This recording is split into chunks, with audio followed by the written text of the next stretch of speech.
got the geeky delight. Retro toys and comics we adore. TV and movies, let's explore.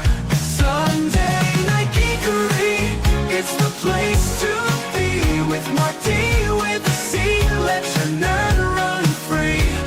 Old school vibes and stories untold. Tune in, tune out, let the magic unfold. I just love clobbering time.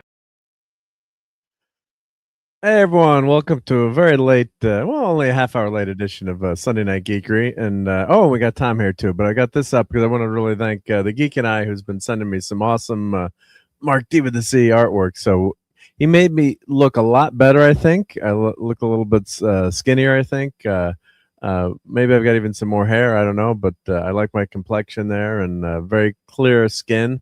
So I think I'm looking damn good. So huge shout out to the Geek and I. Thank you. Thank you for that. Yep. Yeah, I'm looking pretty good there. All right. Yeah, maybe even been working out a little bit. But okay, well, let's go back to the regular view. Yeah. All right. Which do you like better, Muppet Marc or real Marc? Say Muppet Marc, I think is much better. But hail to the not so happy Green Lantern Bear, Istophobos, and the great Tom Connors. Thank you for joining us tonight, guys. I haven't watched Green Lantern yet. I haven't watched yet either, so we have to rely on Istophobos to tell us how much he loved the episode 2. I'm looking forward to Angry Bear. But let's say hi to everyone in the chat before we get to that. So hail to Putin. He says the puppet episode of Star Trek still beat out the space hippies from The Way to Eden. I don't know. The Way to Eden had a really cool song, right? Yeah. Hail and to Chekhov Buddy got Hepburn. laid. Chekhov never gets laid, so important watermark. Yeah. Yeah. And hail to the great Buddy Hepburn, and thank you for being a channel member. And let's see, let's say hail to Krimlon, the great channel supporter here. Give all those memberships, which is awesome. So Krimlon, we are going live. Well, now we're live. Yeah, I'm sorry I was late. I was out tonight, so had stuff to do. Had to eat pizza and go do some other things. So we will have some good foodery tonight too. This was not the worst thing I've ever seen. Carol Kane looking like Fraggle Rock was hilarious. All right, I'll give you points for that. Yeah. Oh, just having to endure Carol Kane is like torture that should be opposed by the Geneva Convention. Yeah. Well, let's just roll through and we'll go back to these comments. We got Maddie's Daddy's here. Awesome. So Maddie's Daddy, of course, always has an intro. So here we go.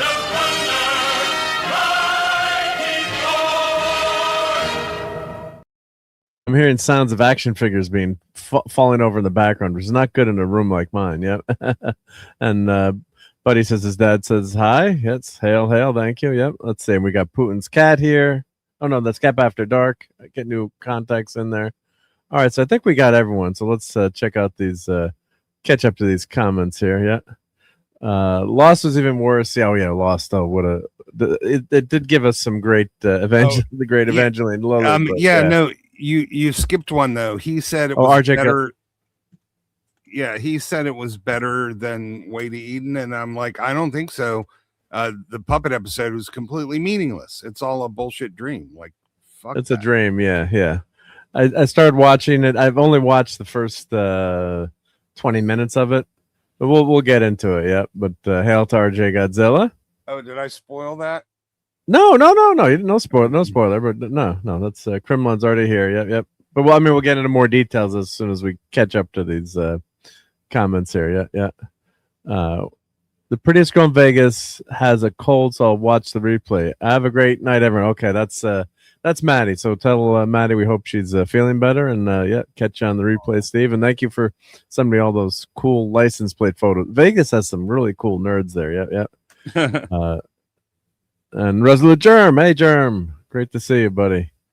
And let's see, I think we're all caught up in the chat. So, which is good. Now, Tom and I have not seen Lanterns. I don't know if Tom has seen any of Strange Nude Worms, as Claudia would call it, the puppet episode. So why don't we talk about that for a couple? Nope. But we can ask Tom what he would think of Star Trek puppets. But I'll just say, I think from what I've watched of the episode, I like the Muppets. I think the design is really good. It's batshit crazy. If they'd spoiler alert, it's it's all a dream. I think if they had done this more, where you kind of knew, Spock had Spock, not Spock, although I do like Ethan Peck, had you kind of knew that what was up, and it was all just a crazy like holodeck type thing where the world had gone nuts. I think that would have worked a little bit better because, when it's all erased in the end, it means nothing. Of course, how could you turn into a puppet anyway, right? So that's totally ridiculous. So, yeah, I think that parts of the episodes I watched were kind of funny and ridiculous. And as I said, I think on Price's show or another show that I think it was on Price's show, if or maybe it was on with the Great Admiral Teague, if Star Trek was hitting on all cylinders, and they did this as like a crazy, out there episode, and you can kind of erase it, and it's just a fever dream episode. Yeah, you might say this is funny and got some crazy moments, but just the show is just such a miss in terms of what they're doing to the characters. And Scotty is just such an inept moron in some of these episodes, and no confidence. I mean, Scotty never doesn't exude confidence in Star Trek, right? He's always got the answers as that engineer, and he's never second guessing himself. And just watching the beginning of this episode, he's having doubts. He's asking Spock for help, and just zero confidence that you'd think a Star Trek officer would show. They're not allowed to have competent people. It's amazing they even went into space. Right? I mean, I'm trying to pull up some pictures of this episode, but I'm like, this is not Scotty. I mean, you never want to, take it out on the actors, right? Because they're being directed, and I think the guy is a good actor, but what he's given to work with, that material, is just not Scotty. I mean, it's just maybe they're trying to show him being a little bit younger. Now, who loved the Carol Kane hair there? Oh my God! You got to put the subtitles on to understand. Is that her real voice, or is that her accent that she's putting on Carol Kane? Because I don't remember her accent being that thick, right? Remember? I don't Carol... watch this on the regular, but her accent was absolutely insufferable when I first saw her on the show, and the ones that I watched, she horrible, almost impossible to understand. I don't know if it got better. Yeah, I mean, this show's an abomination. I don't watch it.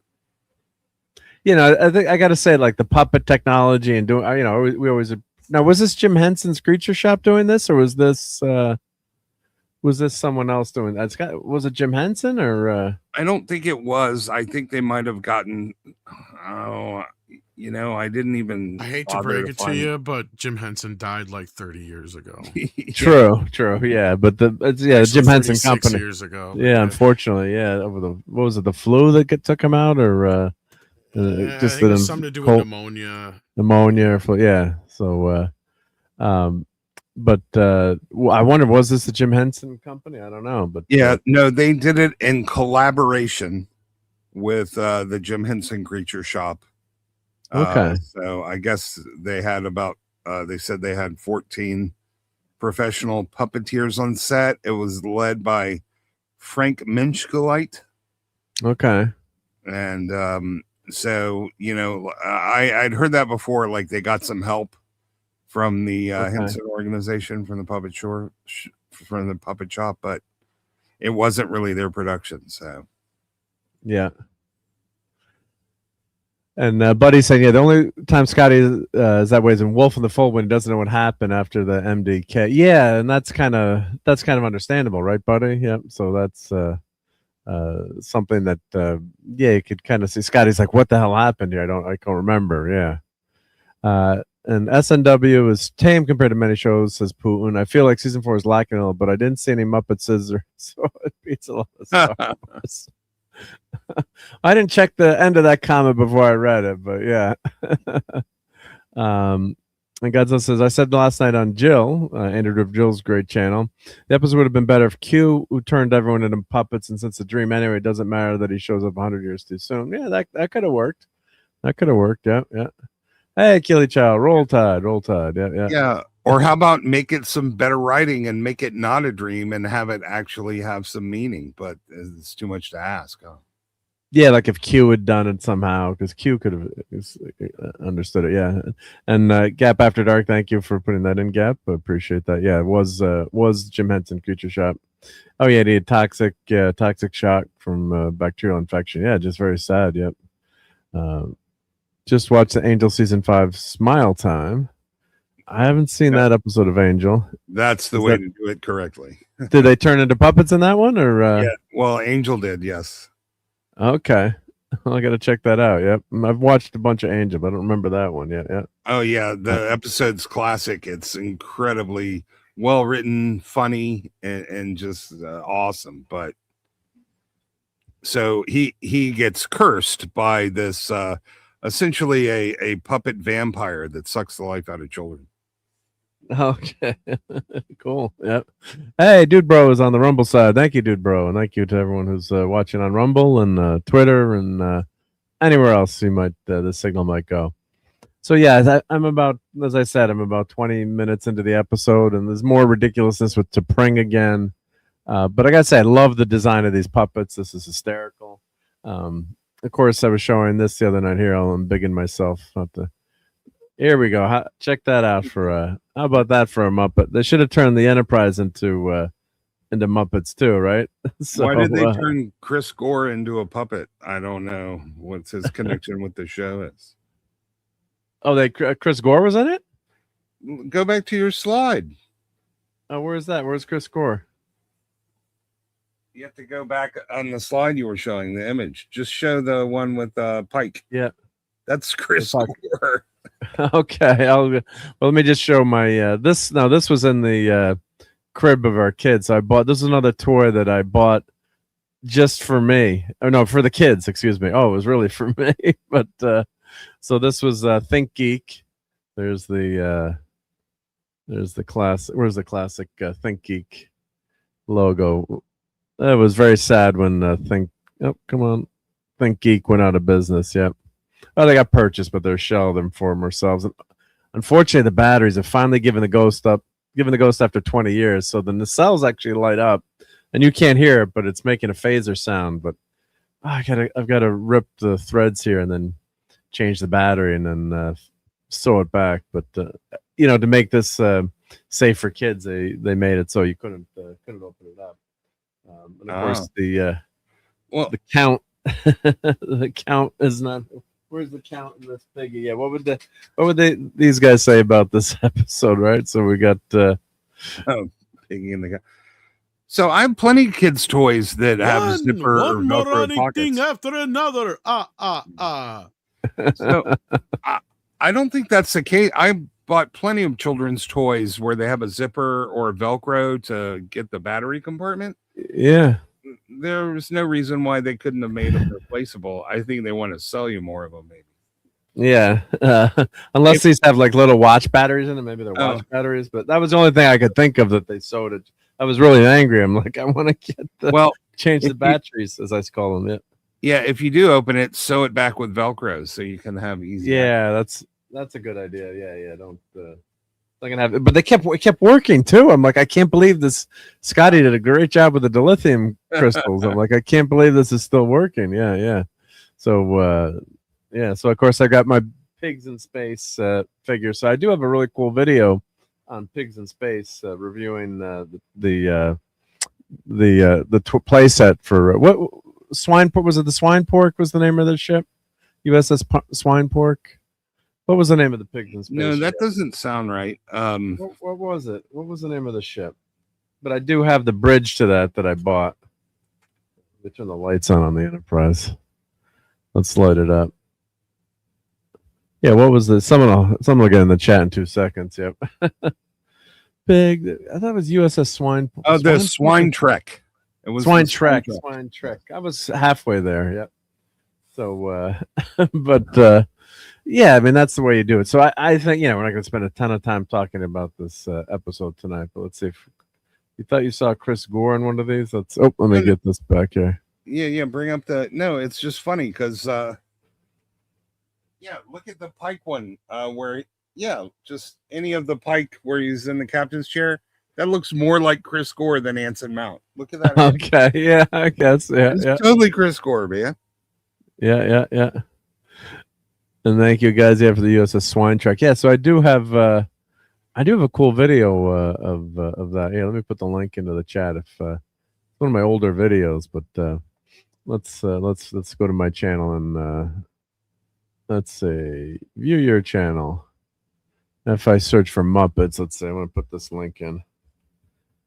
So yeah, again, I don't mind the idea of this episode that much. It's batshit crazy, Yeah, all right, nuts, but just Stranger Worlds has been such a miss. And if they explained it a little bit better or set it up so you kind of knew it was a fantasy fever dream, I can see it. But yeah, and I mean, the puppets look. There's nothing new or unique about them. They've been doing that for my entire lifetime for 70 years. Yeah. So I know you said like the puppet design, but it's the design of characters that I can't stand. So yeah. They didn't bring anything new to this. In fact, like most of Kurtzman's stuff, it's just a ripoff of a idea that was implemented better somewhere else. Yeah. There we go. So there's the link to that. Yep. And Putin is saying Carol Kane's Muppet. Hello. I'm not 70 yet. No, I'm not 70. 70's rock fan. Is he 70? No. But not 70 yet. Yeah. I do have, so that's the link to my video for the Pigs in Space playset, which is one of the coolest freaking things going, I gotta say. That is really nice. It doesn't have sound effects. That's the one thing that it's missing. But these days, that's easy to add. But that playset is really wild. Yeah, it was one of my better purchases. Yep. And back in the day, I think I got that from KB Toys. Like I'd always scope out KB Toys and Toys R Us. Always whatever was on sale. Clearance. It was great because you can order online. Yeah. So when the 70s, Brian, I thought he was 70, not just 70s music. Yeah. So there's Carol, the real Carol Kane here with the hair on her puppets. Yeah. Oh God. Yeah, I guess they must have had fun making this episode, but do you usually cover the filth, or are you just doing this because it's puppets? I usually don't cover it, but I thought the puppet thing was fun to talk about. Once in a while I'll talk about it, but this it's just the bridge just gets me. I just can't stand the bridge, what they've done to the Enterprise, and it's just and what they've done to Spock and all the characters. It just drives me nuts. Yeah, the Gorn. Don't get me started on the Gorn. Yep. But I can see where they had a fun time making the Gornomorphs. Gornomorphs. Yeah, that's a good way to call them. Yeah, Gornomorphs. Yeah. So, Ethan Peck's not bad. But it just doesn't. It's not Spock to me. No, they've destroyed Spock's character, the worst of anybody. Yeah.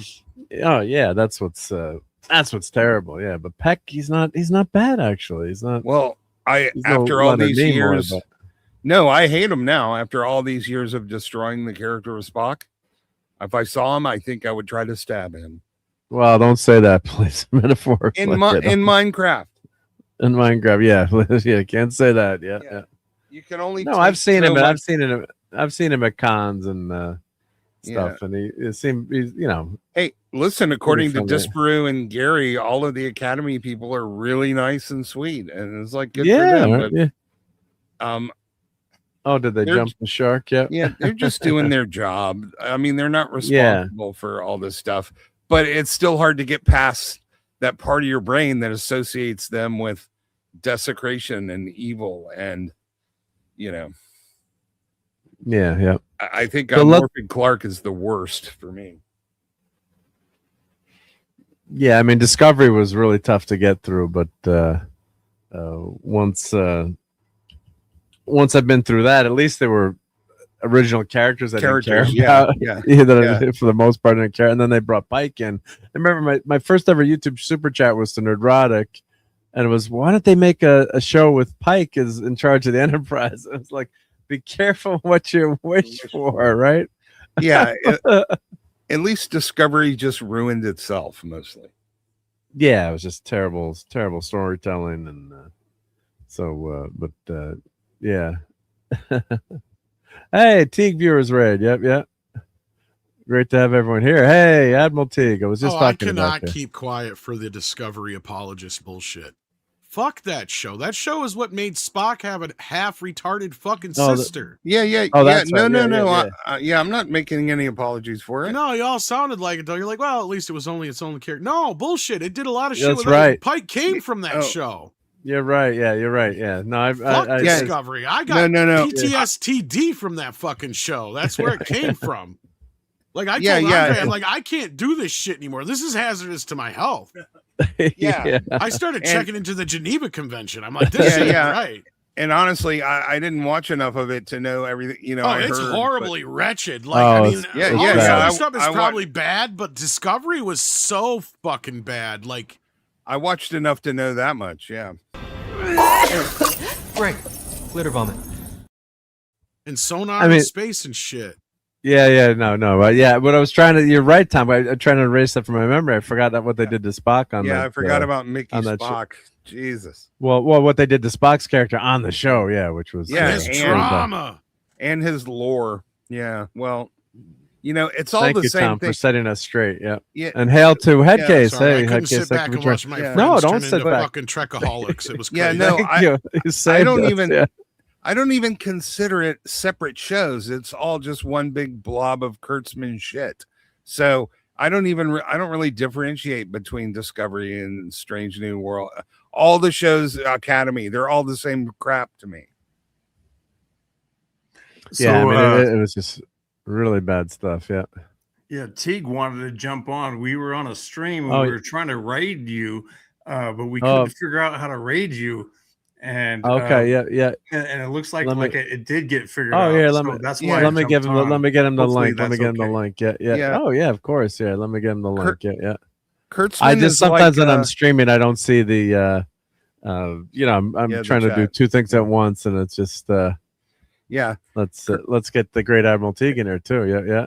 Yeah, Kurtzman is like cancer, and the shows are like ass cancer or ball cancer or brain cancer, or like it really doesn't matter what kind of cancer. It's all cancer.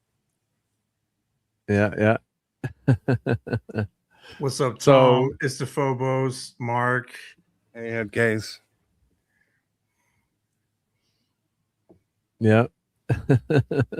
All right, so we can talk about if we get the great Admiral Teague, but in here. Just send him the link. So let's see here. Let's play. Did you get rated though? I hope so. Yeah, I always like it. Yeah. That's awesome. You got yeah, we saw the raid come in. Okay, cool. Yeah, we were trying to figure that out for a minute.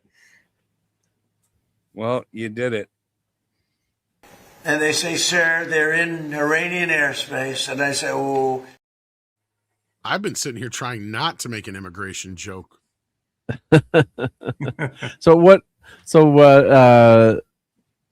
the great Admiral gets here, how much did you enjoy the new episode of Trustfall from Lanterns? I guess spoiler alert if you haven't seen the episode, if you do care. I should probably watch it. Whatever intrigue I had from the first episode is completely gone. Like, it was just one, nobody's actions make sense regardless of who has what motives. They kind of gave away the plot. Now you know everything. Do you want me to tell you what's going on? So yeah, I mean, mean, as basic spoilers. Yes, a warning here. I'm gonna put up the banner, like minor spoilers. Yeah, Well, I don't think a lot of people are. Yeah, I don't think people care about this show as much. Maybe. Yeah. But, there's like 5 minutes of story and 50 minutes of exposition in the whole episode, and very contrived, very stupid. And they did a lot of things like, they mention, so they bring up insurrection to associate with the white supremacists. They bring up the whole immigration thing again. There's all these little woke digs at people. immigration in terms of letting everyone come to Earth, kind of thing? Yeah. Or, They should talk about being conquered, not about being colonized. Nobody talks like that. If an alien invasion comes in, you're being invaded and conquered. Nobody uses the word colonize, but so they use the language to associate it with everything going on today, including, insurrection. So apparently, so it boils down to the alien that blew up and his 4 friends. They were killed. Yeah.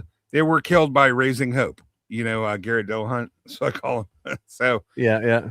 And now that Hal is, they dropped the charges and they want Hal to get out of town. They dropped the charges on the alien. Yeah. No, on Hal. The alien's dead. It's exploded. Oh yeah. So they dropped the charges on Hal, and they want him to leave town, which makes him not want to leave town. He doesn't bring the lantern, and he runs out of charge. So the entire first half is a contrived guy who's been as a contrived situation to strip Hal of his powers. Somebody who's been a lantern for 30 years and can't even manage that simple to keep his fucking phone. So, yeah, because then they mentioned that in the first episode he didn't bring the lantern, so right, but he could have flown back anytime and grabbed it. In fact, so he sends Black Panther back to Coast City.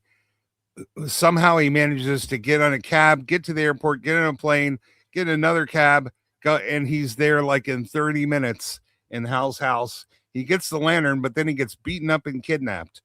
In the meantime, he makes he gets the power. He gets the power lantern itself, right? Yeah. Because Hal didn't really think ahead, and now he ran out of charge, and he sort of fell down, and he'll get shot because he can't make a shield, but that didn't happen yet. So after Black Panther gets beat up, we go back to Hal, who figures out there's a town meeting. He goes in, they're talking about whether or not to play. Well, he gets the impression that everybody stopped talking the moment he walked in. He goes to the morgue and he steals all the bodies of the 4 shooting victims, and he drives them back to the stadium and drags them through the metal detector. Oh, right. Seeing a huge man penis was not on my bingo card, for superhero show that you might want to watch with the whole family. So there's a different kind of so penis? He figures out there's high-tech alien detectors where the metal detectors are, and they go off when he drags the dead alien, which means his ring should have been easily able to detect the alien if a device can do it. He's like, I've never seen technology this advanced. I've been all over the galaxy. So apparently this is even beyond his ability. Then we find out Aaron Pierre is kidnapped and they're bringing him to some warehouse. He tries to escape, jumps out of a moving car in the freeway, and then runs in the direction of traffic, somehow doesn't get killed. Oh, and he has this little bird. He was trying to fly, and he made a little bird construct. And apparently that's so, like, even Hal can't do that. He's the bestest lantern ever. He made a living creature that manages to stay with him even when he took the ring off, no matter how far he travels. So Aaron Pierre is just the bestest lantern ever. Yes, you can't do that without the ring. Well, you can now. So anyway, it turns out he's kidnapped by the same aliens that got shot in Rushville. And they tell him that the Manhunters were these, basically, these synthetic beings, all powerful, that can do anything and do everything. They destroyed his entire planet. And I guess there was Green Lanterns came and they killed all the Manhunters except for one. They said they were going to execute him, and the Green Lantern took the Manhunter off the planet. They think he brought the Manhunter to Earth instead of taking him to prison or executing like they said they would. So they don't trust the Guardians. They think the Guardians are keeping the Manhunter alive. Well, the Guardians have always been a controversial. Enigmatic, yeah. So that's not totally unusual. But, So they shoot him with this magic memory gun that makes him feel the genocide of these guys' people. So like he had to emotionally experience the destruction of all their people. So they only have a few aliens left. They're all wired to blow up if they want to, like the other guy. And they said, if we need to, we'll just blow up Nebraska and make sure we get the Manhunter. So then they let him go. And he goes back to Hal. He brings him the lantern. Hal gets shot with a gun on the ranch because he tried to go to Raising Hope and said, okay, you got to tell me what's going on here. So clearly the he gets shot again. No, he gets shot in the shoulder, wakes up in the whole girl boss bitchy sheriff thing. I am so sick of this bitch, man. Like, she's nothing but attitude and no reason to have it. She's an attitude from the start too. Yeah, all right. So he gets shot. This is not the shot that he gets. It's not the headshot. No, not the dead. He gets shot in the shoulder when he goes to try to talk to Raising Hope. And so the sheriff takes him back to the hospital. They jumps him. They fool him through anesthesia. Apparently, he talks all about Sinestro in his sleep. So he wakes up. She's like, "Who's Sinestro?" And he's like, "You don't answer my questions. I don't answer yours." He's like, "Why are you such a bitch?" And she's like, "Because I just am." Like, and eventually, I guess she kind of explains. Garrett Dillahunt's whole thing is that he got these alien detectors. He wants to be ready for the alien invasion, which they call colonization. And she's like, I need to stop him from starting an insurrection. Yeah, they had to use that fucking word, didn't they? But her plan is not to do anything. So I don't really know what the fuck the sheriff's doing. She would be a natural ally for the Green Lantern. So my guess is, the secret benefactor, he's like, where'd you get this advanced alien detectors? I don't even have those. My ring can't even do that. You're the bestest alien detector ever. And he's like, did your benefactor give the guy that owns the ranch and that pays the guy funding it? He's like, I'm under an NDA. I can't talk. And he's like, you're the Marlboro man. What do you mean? You're going to let a bunch of lawyers keep you from talking? That's when they shoot Hal. So I'm thinking so basically he thinks when Abensur crashed 30 freaking years ago, he thinks the Manhunter was on board his ship, somehow escaped when Abensur died, and Hal got the ring. So now the Manhunter is living in secret somewhere in Rushville, Nebraska. The aliens can't go back because of the metal detectors, and they really don't want to have to blow up the whole state. So they're trusting John Stewart to identify the Manhunter and then call them on the phone so they can come and kill the Manhunter. So then he talks everything to Hal. He gets his ring charged. Now you can't shoot him so easily anymore. And then Hal's like, where'd you hear Manhunter? And he tells him what they told him. Hal shares a little bit. And I'm sick of these guys bitching at each other now, man. It was kind of fun that first episode. There was no reason for all this fucking hostility, except apparently I think Hal really does think somehow John Stewart's the enemy. He is a fucking annoying, and Hal is an unnecessary cranky bitch. If they did want to get rid of him as a lantern, they should, because he doesn't even act like he fucking wants to be a lantern. Well, I know who's not annoying. It's the great Admiral Teague. So thank you for joining tonight, Admiral. Yep. Hi. I guess I missed the Star Trek Pinata party, but maybe we'll renew it again later. No, we're waiting for you to get here to talk Star Trek. So you know what? And then with Lantern, because I read the tea leaves correctly and said this looks like shit. I'm gonna wait for people like Tom and Istophobos to see it before I waste my time. No, it's a waste. It's a complete. So there's only like 2 minutes left. So he's like, "Did you tell the Guardians?" And John's like, "No, I report to you." And then so Hal puts on the Green Lantern suit that he said he shouldn't have brought, and all of a sudden he wears it anyway. He flies, and within like 5 seconds, he's in Oa. Like the whole time space thing, like the guy flies from Coast City back. So is this is this the current timeline? This is no, this is all 20. No, the whole thing is 2016, the entire episode. Yeah, 2016. Okay, so he goes to Oa. Yeah, and he goes into like this high-tech Guardians prison. Then he opens the door. He's going to see, right? He's like, "Hi, Sinestro. Hi, Hal Jordan." He's like, "What do you know about Manhunters?" Which is a weird way. Everyone's ridiculous. They're not talking like, "What do you know about Hal Jordan?" Like nobody talks like a fucking goddamn human in this show. So he's like, if there is a Manhunter on Earth, he is the second dangerous foe that you face. Talk to me about John Stewart. And then the episode ends there. And it's like nothing fucking happened.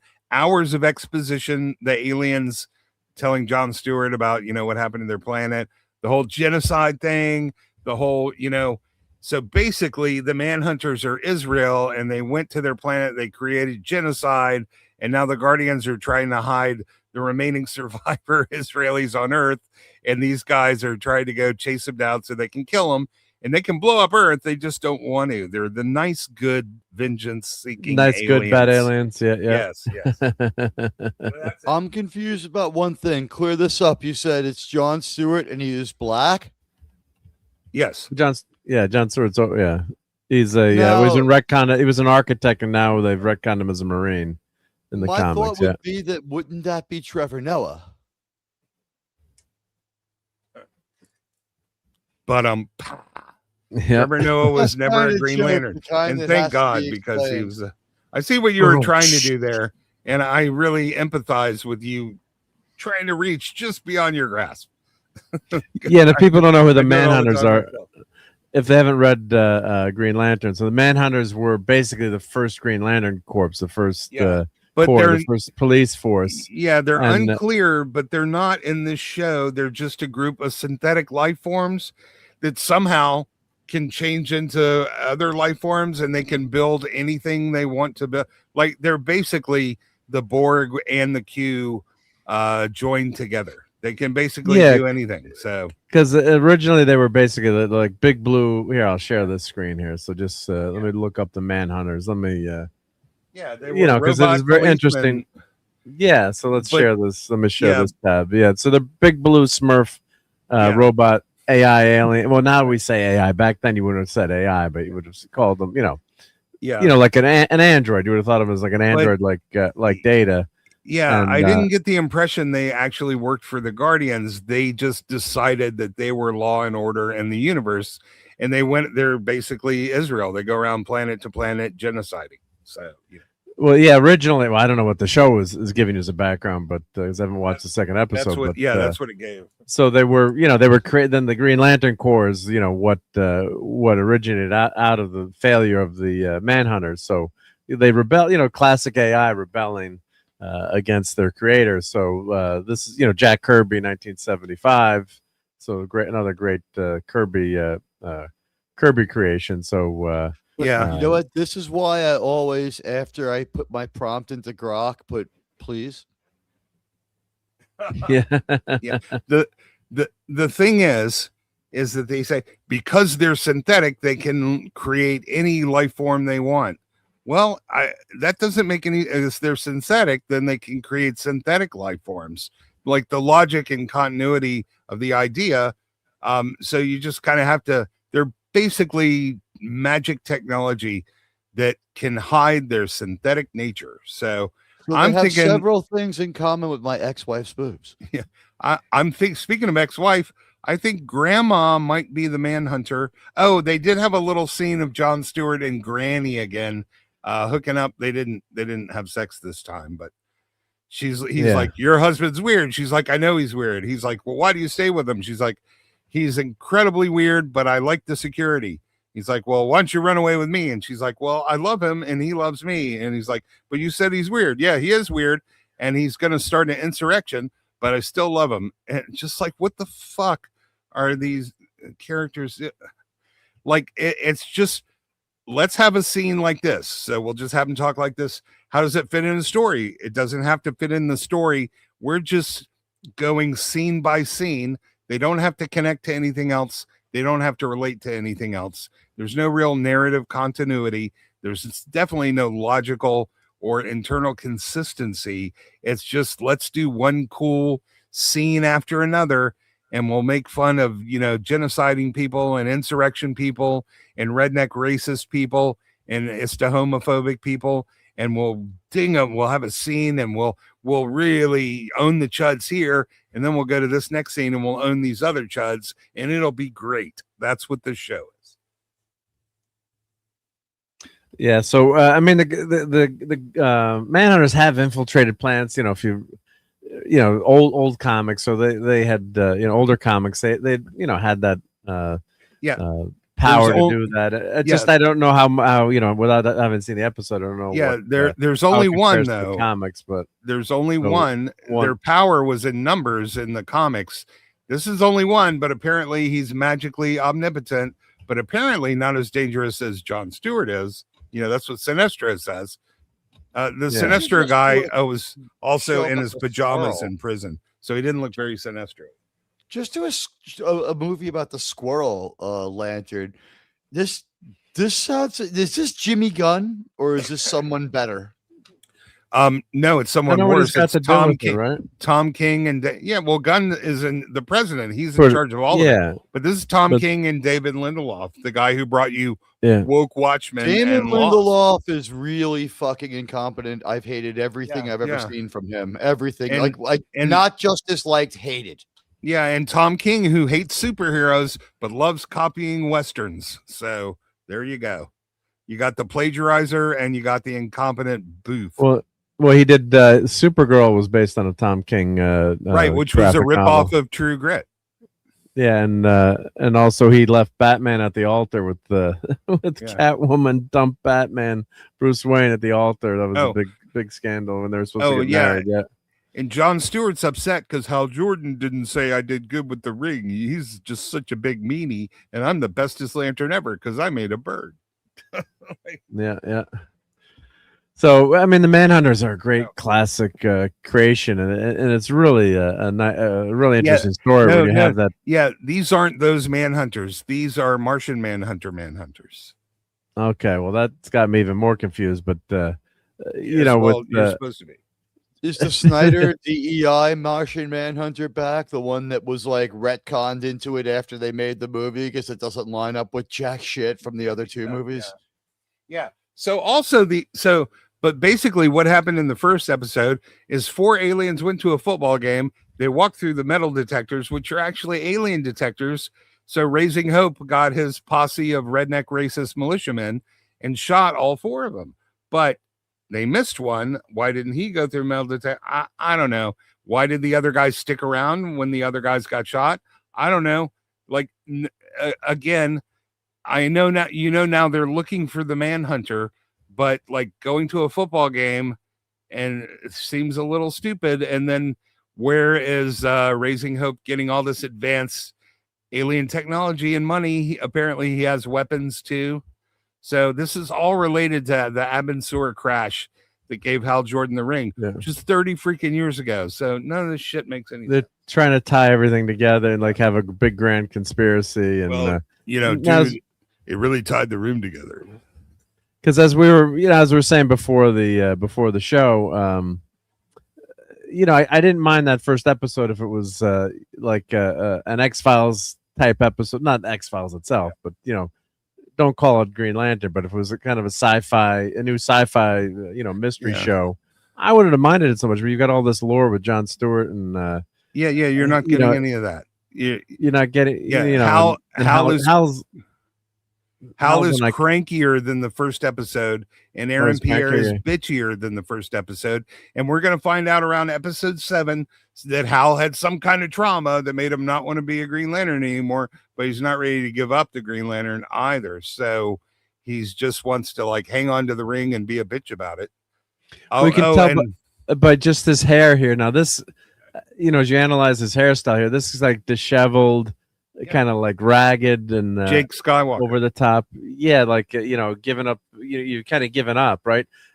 Maybe not that it's not nice hair, right? I don't have much left, but that just shows you disheveled. That's just the acting now that the character's kind of a has-been.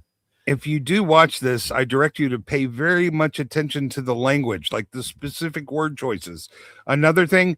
When he goes to pick up the lantern, so he's in Hal's house, he sees all the Green Lantern suits hanging from the closet. Like I thought the suit was just I didn't know he actually wore leather biker gear, but it's changed. Okay. So he wasn't supposed to bring a suit back. He was specifically told not to, but he did anyway. That Hal ends up wearing. But he's like, "Why did you bring the suit? I told you not to bring me a suit." He's like, "I just couldn't stand to see it disrespected."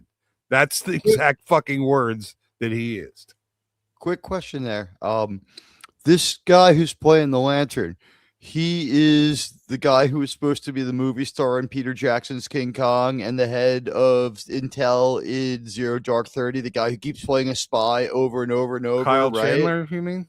That's it. Yeah, he's also. I think he's in that weird Claire Danes show where they kill Brody. Yeah, he was in Friday Night Lights, and he was in a show called Early Edition. Yeah, that's the guy I'm thinking of. He's very good in Friday Night Lights. I almost just said Friday Night Tights. It's Friday Night Lights. We'll be all on that next week as special guests. But you know what? Yeah, this is the guy I thought he was. He was good in King Kong. He was good in all those spy movies. He always had the John Catholic school haircut, and I've never seen him looking like this. It looks like he needs to be power washed and brush his teeth. No, he's the only reason the show is even slightly watchable. And he was also in The Mayor of Kingstown. Yeah, he was in that Godzilla versus Kong thing.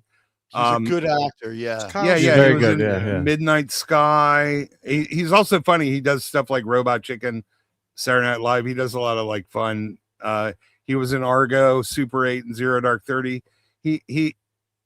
I kind of like, I know he's not the guy that played the Rocketeer, but he could have been the guy that played the Rocketeer. He's got that swagger.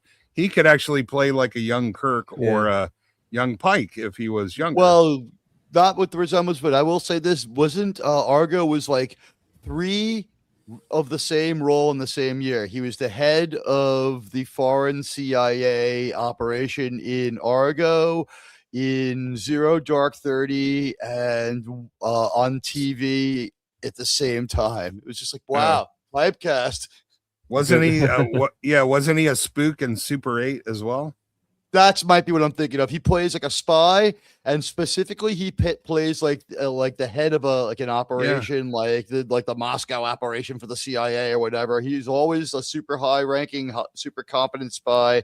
In Zero Dark 30, he's the guy they put his name on a banner and they're like, "Get out of our country." And he looks at Jessica Chastain and he's like, "Well, you feministic maniac, go do it on your own, bitch." Yeah, he's older, but he still kind of has a youthful energy, like with makeup and stuff. He could have played a real Hal Jordan, but not this broken down Jake Skywalker bitchy Hal Jordan.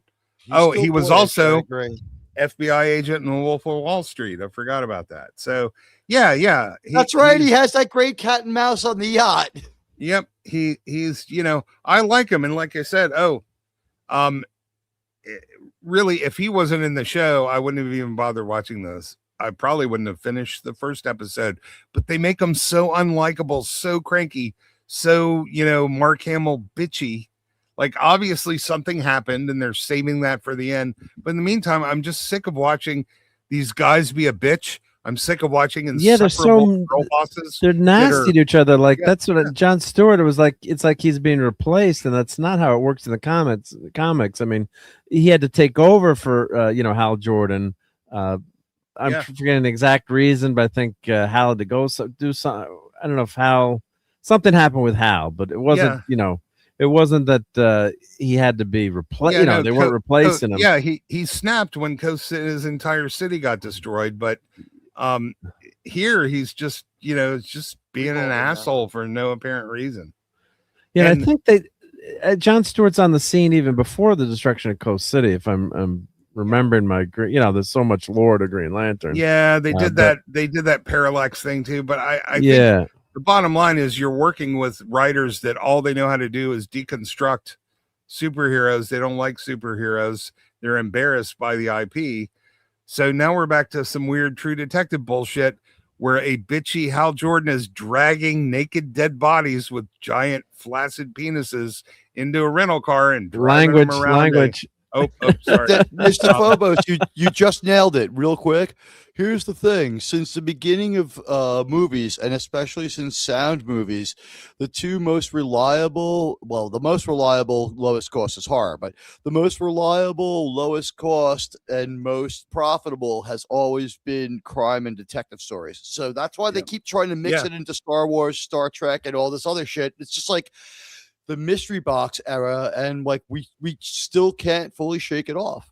Yeah. Was it the P word I said, Mark? Is that the... No, I'm just joking. Okay. No, Tom had to pop out, but hopefully not allowed. This is one of the most erect channels ever. Yeah. And again, this is supposed to be the same. Well, I just want to mention Tom had to pop out, but thank you for being here, Tom, and feel free to pop back in if you can later, Tom. But thank you so much, and always appreciate Tom.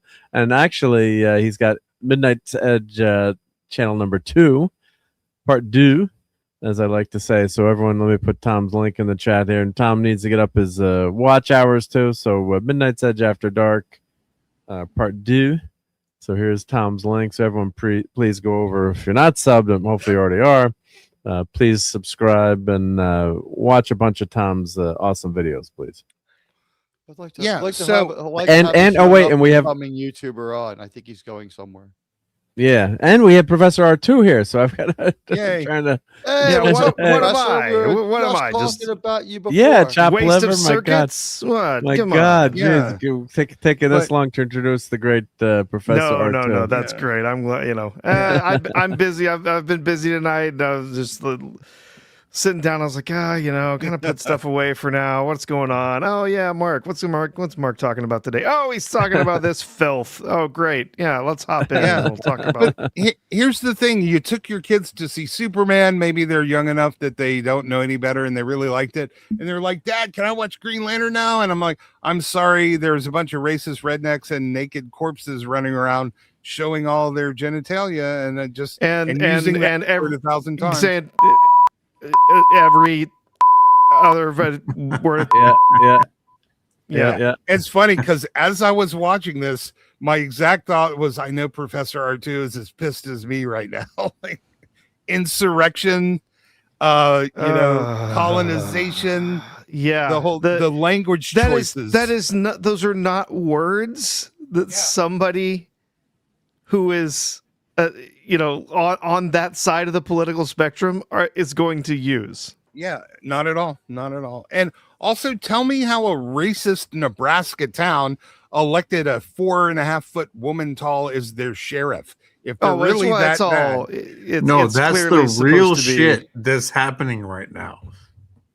Yeah, it's like supposed to real, be, but they're not, that it was all, they didn't actually elect her so much as she was put into that position. Oh, okay. She says she worked for it. She worked hard for this position or whatever in the most recent episode, but I've got a funny feeling that in fact she did not.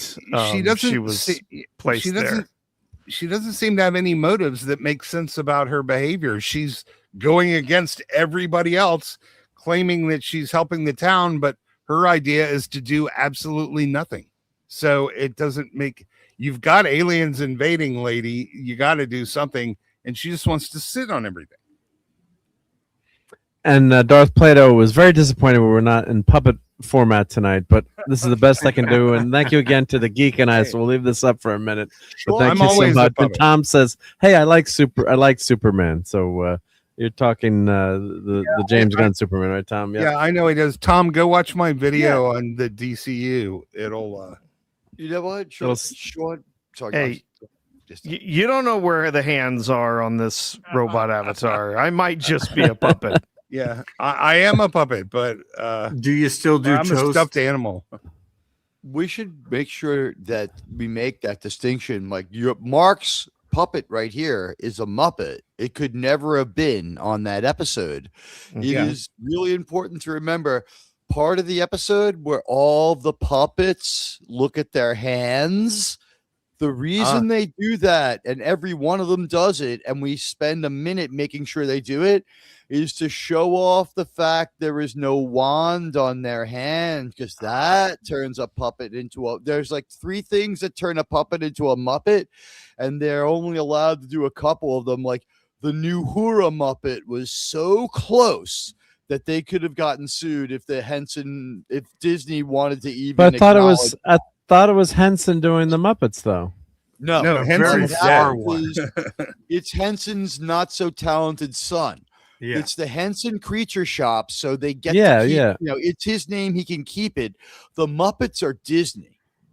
They can't be Muppets. Muppets are owned by Disney. So then when this guy tried to do his thing, Disney launched the war against him. And where's Tom when you need him? He can verify this. What happened was there was a big legal fight where they had to define what a Muppet was. So the 2 things I know that I remember offhand are the eyes, and you have Muppet eyes here. So this is like, what we're familiar with as Muppet in terms eyes. of trademark or IP or Well, no, because like there's very specific kind of puppet that is different from other puppets, and therefore filed as a copyright as an invention. Yeah, and you can't you can license it, but they're not going to give you the license. They own the Muppets, and if you try to call it a Muppet or make it look too Muppet-like, now that with AI they've extended this, the eyes and the way that nose goes on, that's just not allowed. So when you see the non-Muppet puppets, there's two things that you realize right away. One, there's several non-Muppet things. It looks like a Muppet that has fetal alcohol syndrome.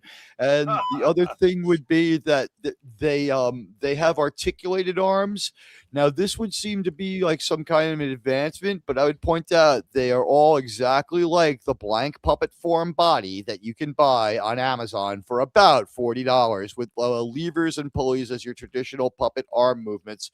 So they move their hands to look at them to prove they're not Muppets. They can't have googly eyes. They can't have pop-on noses like that. Their faces have to be different. Yeah, they can only trademark specific things like the rod technique using the arms or the names. Like the nose and eyes, those things have been around 100 years before Muppets.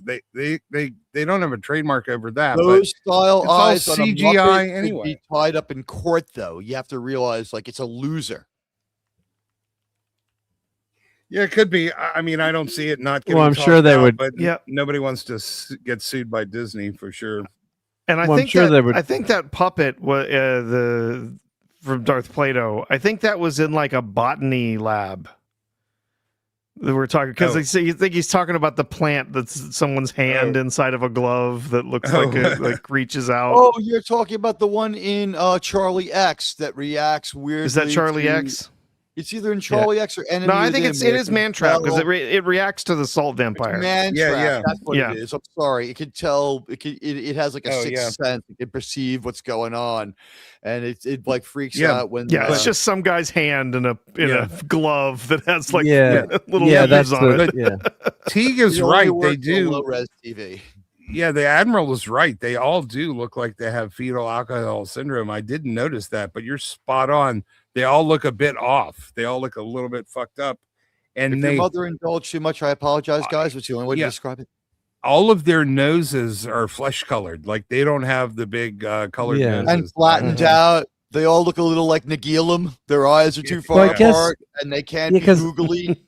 Because trademark, not that I'm anywhere near a trademark lawyer expert, but, you can't trademark, puppets per se, but you can trademark a Muppet, but you can still get sued by Disney and go broke trying to defend yourself. So, but there's certain things, but there's certain things that, no, I'm agreeing with you, but I think that you can't so they're just making it look different enough so you can't say it's a Muppet, although it's in that kind of that kind of style.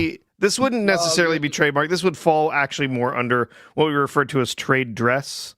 That has to do with the way that you package your product or the way that the colors that you use or the presentation of it. So in the design of the way that the puppets, the Muppets are made, there's certain aspects that they've basically said, like, these are the things that make up what a Muppet is. Yeah. To R2's point, could you scroll back up and could I just use Scotty to illustrate? See Scotty? Yeah. He's got a little more, scroll up a little more. The Scotty one is next to Carol Kane. Okay, Scotty right there. Now, Scotty is your basic guy smiley variant, okay? Yeah. But here's the thing. He has a deep Muppet mouth, unlike the Carol Kane puppet next to him, right? He has a real Muppet nose, which is very different from the Carol Kane puppet next to him. Mm-hmm. He has Muppet hair and Muppet eyebrows, Muppet ears, Muppet nose, and Muppet mouth. So what did they do? They gave him flat to the face eyes. So that they can't go 3 for 3. Yeah. And full disclosure, I'm not a lawyer. I can't practice law. What I did do was, in my midlife crisis, I took like 3 semesters of law school before I realized that I hated it and I didn't want to do it. But I got A's through copyright law through the whole thing. So while I might not be right, I can assess it and I know where to look and how to read the contracts, what we can say. Yeah. Green Lantern would have been a lot better if they had made that with puppets, I think. Yeah. So, but so Jim Henson's creature company, he can't make Muppets anymore, or I guess does Disney hire him to do anything? No, he makes No, Disney Muppets bought. for Disney. Disney owns them. In 1991, at age 58, Jim Henson passed away. Yeah.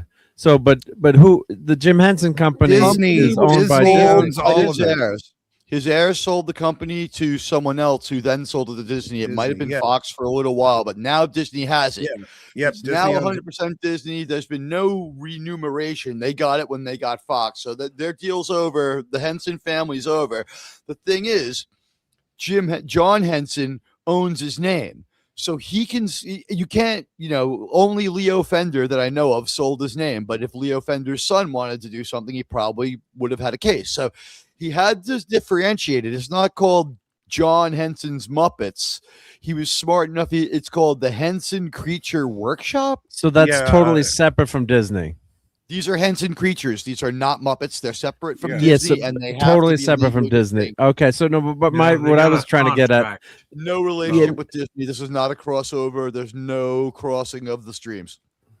No, but what I was trying to get at, if Jim Henson's Creature Shop was owned by Disney and they're making this for Star Trek, they're going to make something that's copyright compliant. This is John Henson's attempt to get some kind of notoriety in the field of puppetry because the Muppet thing has been taken away from him. He can't do that. Well, that would piss me off if my dad created them, and I can't do my dad's creation. He was 6. He could have been a great guitar player or something. He's just not a gifted puppet maker. Look at these not so gifted puppets. Yeah, I'm sure he inherited some money, but it's called Jim Henson's Creature Shop. Yep. And Tom says, as far as I know, Disney only owns the Muppet characters, but the Henson Shop retains the rights to any patents or R&D related to, but I'm not sure. Well, that can happen too. So where you sell a product or something to another company, usually you get the patent for that, that item, but it depends. They might have wanted to keep that separate so they could stay in business separately. But it's very interesting stuff. He still owns Sesame Street. So Disney does not own the characters of Sesame Street, even they look in our Muppets. So the creature company still owns Kermit as a Muppet, or then not. I mean, Sesame Street has unlimited rights to Kermit, but Disney uses him. I'm not sure about Kermit. Yeah, I don't know about that. I think he's the only Muppet who is always in two worlds. There is probably some kind of deal. There is no Kermit. There's no Kermit on the website. Only the other Sesame Street characters. And in 1989, the original deal collapsed to buy Jim Henson's death in 1990. There was a deal going on to buy Jim Henson's a famous company, but they decided later on that it was just like they did not decide to go through with the deal because of his death. But years later, in 2004, for $75 million, now Disney does own every single thing that Jim Henson has ever created before and now. No, he doesn't. Disney doesn't own Sesame Street. That's the Sesame Workshop. Street, they own the rights to the Muppets. Yeah, right. The Muppets are distinctive. They're totally separate. Yeah, but Tom is saying they can only use the Ace Reporter version of Kermit. I knew there was something like that. There was a like a catch, like stuff. They're owned by Sesame Workshop, formerly Children's Workshop, but the Jim Henson company, the Creature Shop, is the one who makes, maintains, and operates them on behalf of Sesame Workshop. Owned by Disney. And the tragedy is they closed. Damn, Disney shut down my favorite, one of my favorite attractions in Disney, the 3D Muppets theater. Oh my god, I love that Muppets theater. Oh, that was so good. And they closed it down. Oh, it was so good. My heartbreaker is Tom Sawyer Island. When Disneyland got too insane, just go there and sit down. You could have like 35 feet with no people around. It's a luxury after hours of that. And I'm from New York City. Yeah, so how far are we going to allow Disney to keep on buying these franchises, and there's monopoly laws. So we got to really think about that. When we talk about Star Trek, we talk or Marvel and Star Wars and things like that. How far are we going to let Disney keep on digging their nails in seriously until they own everything? There's monopoly laws. When does Disney get held accountable for this shit? As long as Disney are Democrats, they'll be allowed to buy everything they want. And there's actually right now Zoltan is saying that no one should, that there's not enough media, and we've siphoned down to for once I agree with Mayor Zoltan. We have too few media houses and too few film companies. We should have more. He's right about that. The big problem is what's media, right? That's actually the big problem right now. Especially now, right? When of course he's an idiot. Yeah, when they look at monopoly law, a lot of times there's a bunch of stuff that goes into that helps determine, like, well, is it a monopoly? Is it a duopoly? Like, what is it? How does that work? When you look at it legally, when you look at it from a business perspective. And the problem with media right now is that, yes, it seems like everything's consolidating, but when you look at how many hours people spend in a movie theater in a year watching films, and you compare that to how much time they spend on YouTube or TikTok, there's no comparison. Right. They can't say, well, Disney, they've bought up all these properties and all these studios, and they have this massive control over media. Well, that's not strictly true, right? Everyone's watching Marc D with a C. Yeah, so there's some real issues there with trying to use anti-competitive. I'm just saying from a perspective of the way the court would see it, there's a lot of issues there trying to say, well, you can't buy up that company because you're taking competitors out of the market when their real competitors are YouTube and TikTok. Social media. That's not films. Correct. Listen, that's not antitrust laws that that's not TV shows. That's not films. That's I know that, but streaming. But they're not. They don't look at it that way. Taken over the market. Because they don't look at it that way, because what they look at is not just a specific product necessarily, but the entire collection of different things that can be what we refer to as substitutes in economics. And thank you to Tom for popping back in here, Tom. And plus, do we want someone to stop the Paramount Warner Brothers deal? I mean, we don't want state TV where the government makes the calls. I still want it to be stopped, because I watched this happen to the music industry. Yeah, but then they'll just like to see more film houses. I trust the Paramount people more with the Warner Brothers properties. The only thing I'll say. Yeah. It's not like if they stop it, it's just going to get divided up and handed out.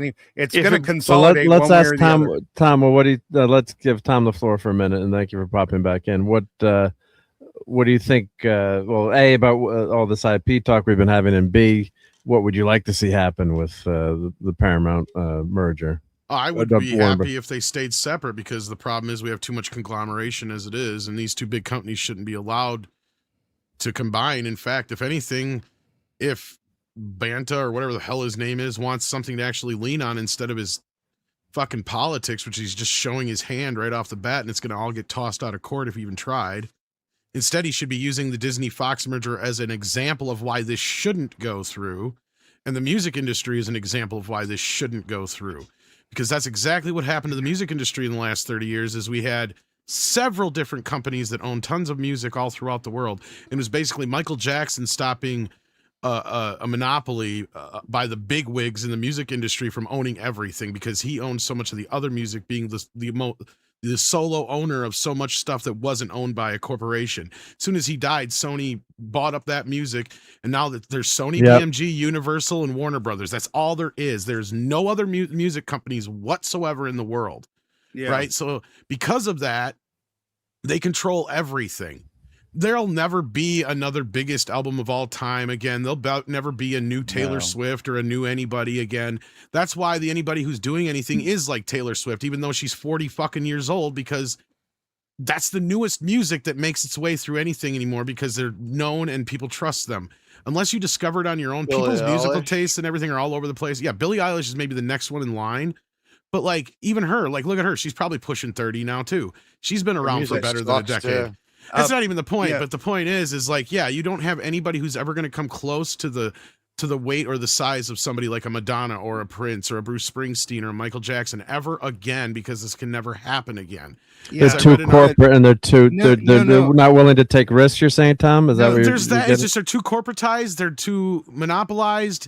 Like I read an article the other day about how there'll never be another Thriller again. What that means is there'll never be another album that sells that many copies, just because we're not that much of a collective anymore, and they have destroyed the music industry. There is no music industry anymore.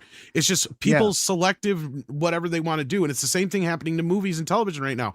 What do you fucking think these streaming services are? They're the same thing as Spotify and everything else was, Apple Music and stuff years ago. It's just going to take over. Conglomerating.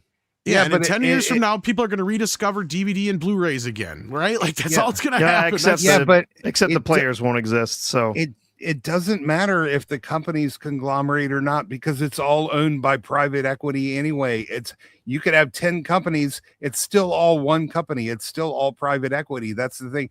The corporate divide is an illusion. Because private equity owns all the corporations, and they're the ones that are fucking everything up. Netflix was the lesser of two evils in this scenario, because Netflix isn't a traditional studio, right? They don't have the pipeline like everybody else does in Hollywood to the theatrical system. And believe you me, they've been getting a taste of this, what it's like to put things out in theaters. And that's the whole reason Amazon bought MGM. You think they wanted them for their shit catalog? Fuck no. They could give a crap about their catalog. They just wanted that MGM logo to put over things and to plug into that distribution pipeline that goes to the theaters. Yeah, it was the That's pipeline. what they wanted. They were Bond, James Bond. And James Bond. Yeah, they paid more for James Bond than they did for the entirety of MGM if you didn't pay attention. Right? That was what they were after as far as IP. They could give a fuck about anything else. They just wanted that pipeline. And that's what Netflix wants. They want that pipeline, regardless of what Serranos or whatever has said in the past. Don't listen to their bullshit. They got a taste of what happened with that Pop Demon Hunters shit and some of the other stuff they've done with their TV shows where they put, a premiere episode in theaters. They don't get to keep that cash, but they keep tabs on that shit, because what they're doing is, this is the problem they have, is all their contracts and everything set up over at Netflix is all for their streaming shit. So they can't make any money on any of that stuff. And K-pop was co-produced or was produced by Sony or whatever. Sony, yeah. So like that's the thing, is they need a studio. Japanese. They want a Warner Brothers. They want somebody that they can buy into, and that's where I said it's probably they'll the lesser probably buy two Lionsgate. evils. They'll buy. Lionsgate and Sony are both up for sale within the. And I mean by Sony I mean Columbia Pictures, but I mean are all up for sale in the next few years. I guarantee. Yeah, but here's the thing: BlackRock, Vanguard, private equity owns Warner Brothers, owns Netflix. They're the biggest, largest continuous block shareholder. They own Paramount, Skydance. It's all the same people. Their anyway. power isn't as much as they used to be, though, and that's why they hate Zaslav, because he's not one of them. He was an outsider who came in, and he was the guy that everybody hated to begin with, because his claim to fame was Discovery, right? Then you should want him to own Warner Brothers. I do, and I did, and I was. In fact, if you go back, if you rewind, this is the hilarity of it. If you rewind to before David Zaslav took over at Warner Brothers, I was checking into these streaming services. This had to do with Discovery, because I was like asking all my friends, especially people and family who were into, Star Trek, if they had been checking into the new Star Trek show. And one thing that stuck out to me whenever I kept asking people stuff was like, oh, do you have CBS All Access? Have you been watching this new Star Trek show? Well, my one cousin's had CBS All Access, but they had no idea there was a new Star Trek show. And then everybody else, I kept asking about it. They didn't know? Yeah. No. And then everybody was like, oh, we have Netflix and we have, this and we have Discovery Plus. And everybody would have Discovery Plus. And I'm like, what is the fucking deal with Discovery Plus? So after hearing about three or four renovation shows, exactly. As soon as I got to the third or fourth time where somebody's like Discovery Plus, Discovery Plus, Discovery Plus, I'm like, this is the common denominator besides Netflix. I finally never watched Discovery. And I said, what the fuck is the deal with Discovery Plus? And everybody said, oh, we got to have it. I mean, what do you mean you got to have it? It's like, oh, we can't keep up with all of our 90-Day Fiancés and this show and that show or whatever the fuck. All the home improvement shows. Shit. All these reality shows and shit. And then my brain rewinds and I go in and do some research after I got home, after hearing about over a dozen people say that they have Discovery Plus. And the thing that stuck out to me is, oh, we have to have that. Because once I started asking the question, why Discovery Plus? That was everybody's first reaction. Oh, we have to have Discovery Plus. And then I went and looked, who is in charge of Discovery Plus? David Zaslav. David Zaslav they wanted him. He was the guy who came in and changed Discovery for better or worse. Everybody was flipping out when he came in because he tossed basically the baby out with the bathwater and said, we're going to redo all this shit. He's the one who changed Court TV and all that kind of shit. He changed all those things and people bitched about it. But guess what? He tripled their viewership, if not quadrupled in some cases. So I'm saying this is the guy to watch. Discovery Plus is the channel to watch. Fast forward a few months after that, they were begging this guy to come in and fix Warner Brothers for him. Yeah, but it's all low quality, low effort bullshit. Doesn't matter. Stuff. He has still turned his shit around. He's still turned their shit around. He got results, is what you're saying, Tom, right? He got results. It doesn't fucking matter. And even though on paper, like I said, you can hate the James Gunn universe to bring us back around to Green Lantern and all that other bullshit, even though James Gunn has probably the least to do with the Lantern show of anything that's come out in the last 2 years of that fucking DC universe, because that was a Lindelof hangover from before, right? Like, no, it was not. Yeah, Lindelof didn't come in until after James Gunn hired him. The original showrunners, the other guy. This was a pitch before. That's my point. Was this show? Yeah, but it was a very different pitch. Yeah, that was all gone. The showrunners, the contracts, everything was gone. Look, on paper, James Gunn was the guy, and the same thing with all this other stuff that he's been doing, and this whole thing with the sale of Warner Brothers. People got it all wrong and backwards. For some reason, people think everything's like, oh no, this was Zaslav. Yes, he was planning on flipping it, but he wasn't planning on flipping it yet. This was all brought on by David Ellison. David Ellison decided in the middle of the night one night before he even had a chance to drive the new car that Daddy got him that he wanted another car, right? He's like, oh, this new car's great. This Lamborghini's great, Daddy. But you know what else I need? A fucking Porsche. And instead of fucking just seeing what he was going to do with Paramount, he decided he's going to turn around and buy Warner Brothers and start a bidding war for the company that wasn't quite ready to be sold yet. Newsflash, like wasn't finished or anything like that. Oracle slashing tens of thousands of jobs tomorrow. Parent company of Skydance and Warner and Paramount. Yeah. And this is why I've been afraid of Skydance taking over Paramount to begin with. I got to be the one to fucking remind everybody. They're the reason Paramount was in the position they were in. People forget that 90% of fucking Paramount's output were Skydance Productions. They were the same motherfuckers behind Star Trek 09 and fucking Into Darkness and all that other bullshit. People seem to forget this. It's like, you really think that Paramount's going to fucking change? It's going to be the same shit as it was yesterday. It's just like every other fucking day of the week. You think David Ellison is going to save anything? Fuck no. Well, this guy is just like one of them. We're going to find out. He may not be as bad as Les Move as, but we're going to be wishing. I mean, my point is, the bottom line of this is we're going to be wishing David Zaslav was still around in 5 years, I bet you. Yeah, but I don't want Netflix and their woke bullshit to be taking over that stuff either. I just took a look at this one. The plan from Paramount to acquire Warner Brothers does not include Zaslav staying, and he wants out of there. I had thought that they wanted him to stay on because I like his style too. I think Tom's right. No, this is because David Ellison doesn't like to play well with others. This is why Taylor Sheridan's leaving too. Your fucking star player is leaving. I know. That's upsetting. Although this should be enough for people to have a fucking pause at this moment and go, what is going on here when you're letting your best player walk out the fucking building right after you bought the team? Because he cost MMA or NFL or him, and they couldn't do all three at once. Yeah, Sheridan cost them more money than he makes. Then I guess MMA's got to go. Hey, Sheridan costs them more money than he makes them, though, and he's always double dealing with his own bullshit. Yeah, maybe up front, but in the long run, he's going to turn around and make them. That's the thing. The only reason Paramount Plus is a fucking player in this game right now is one reason and one reason only.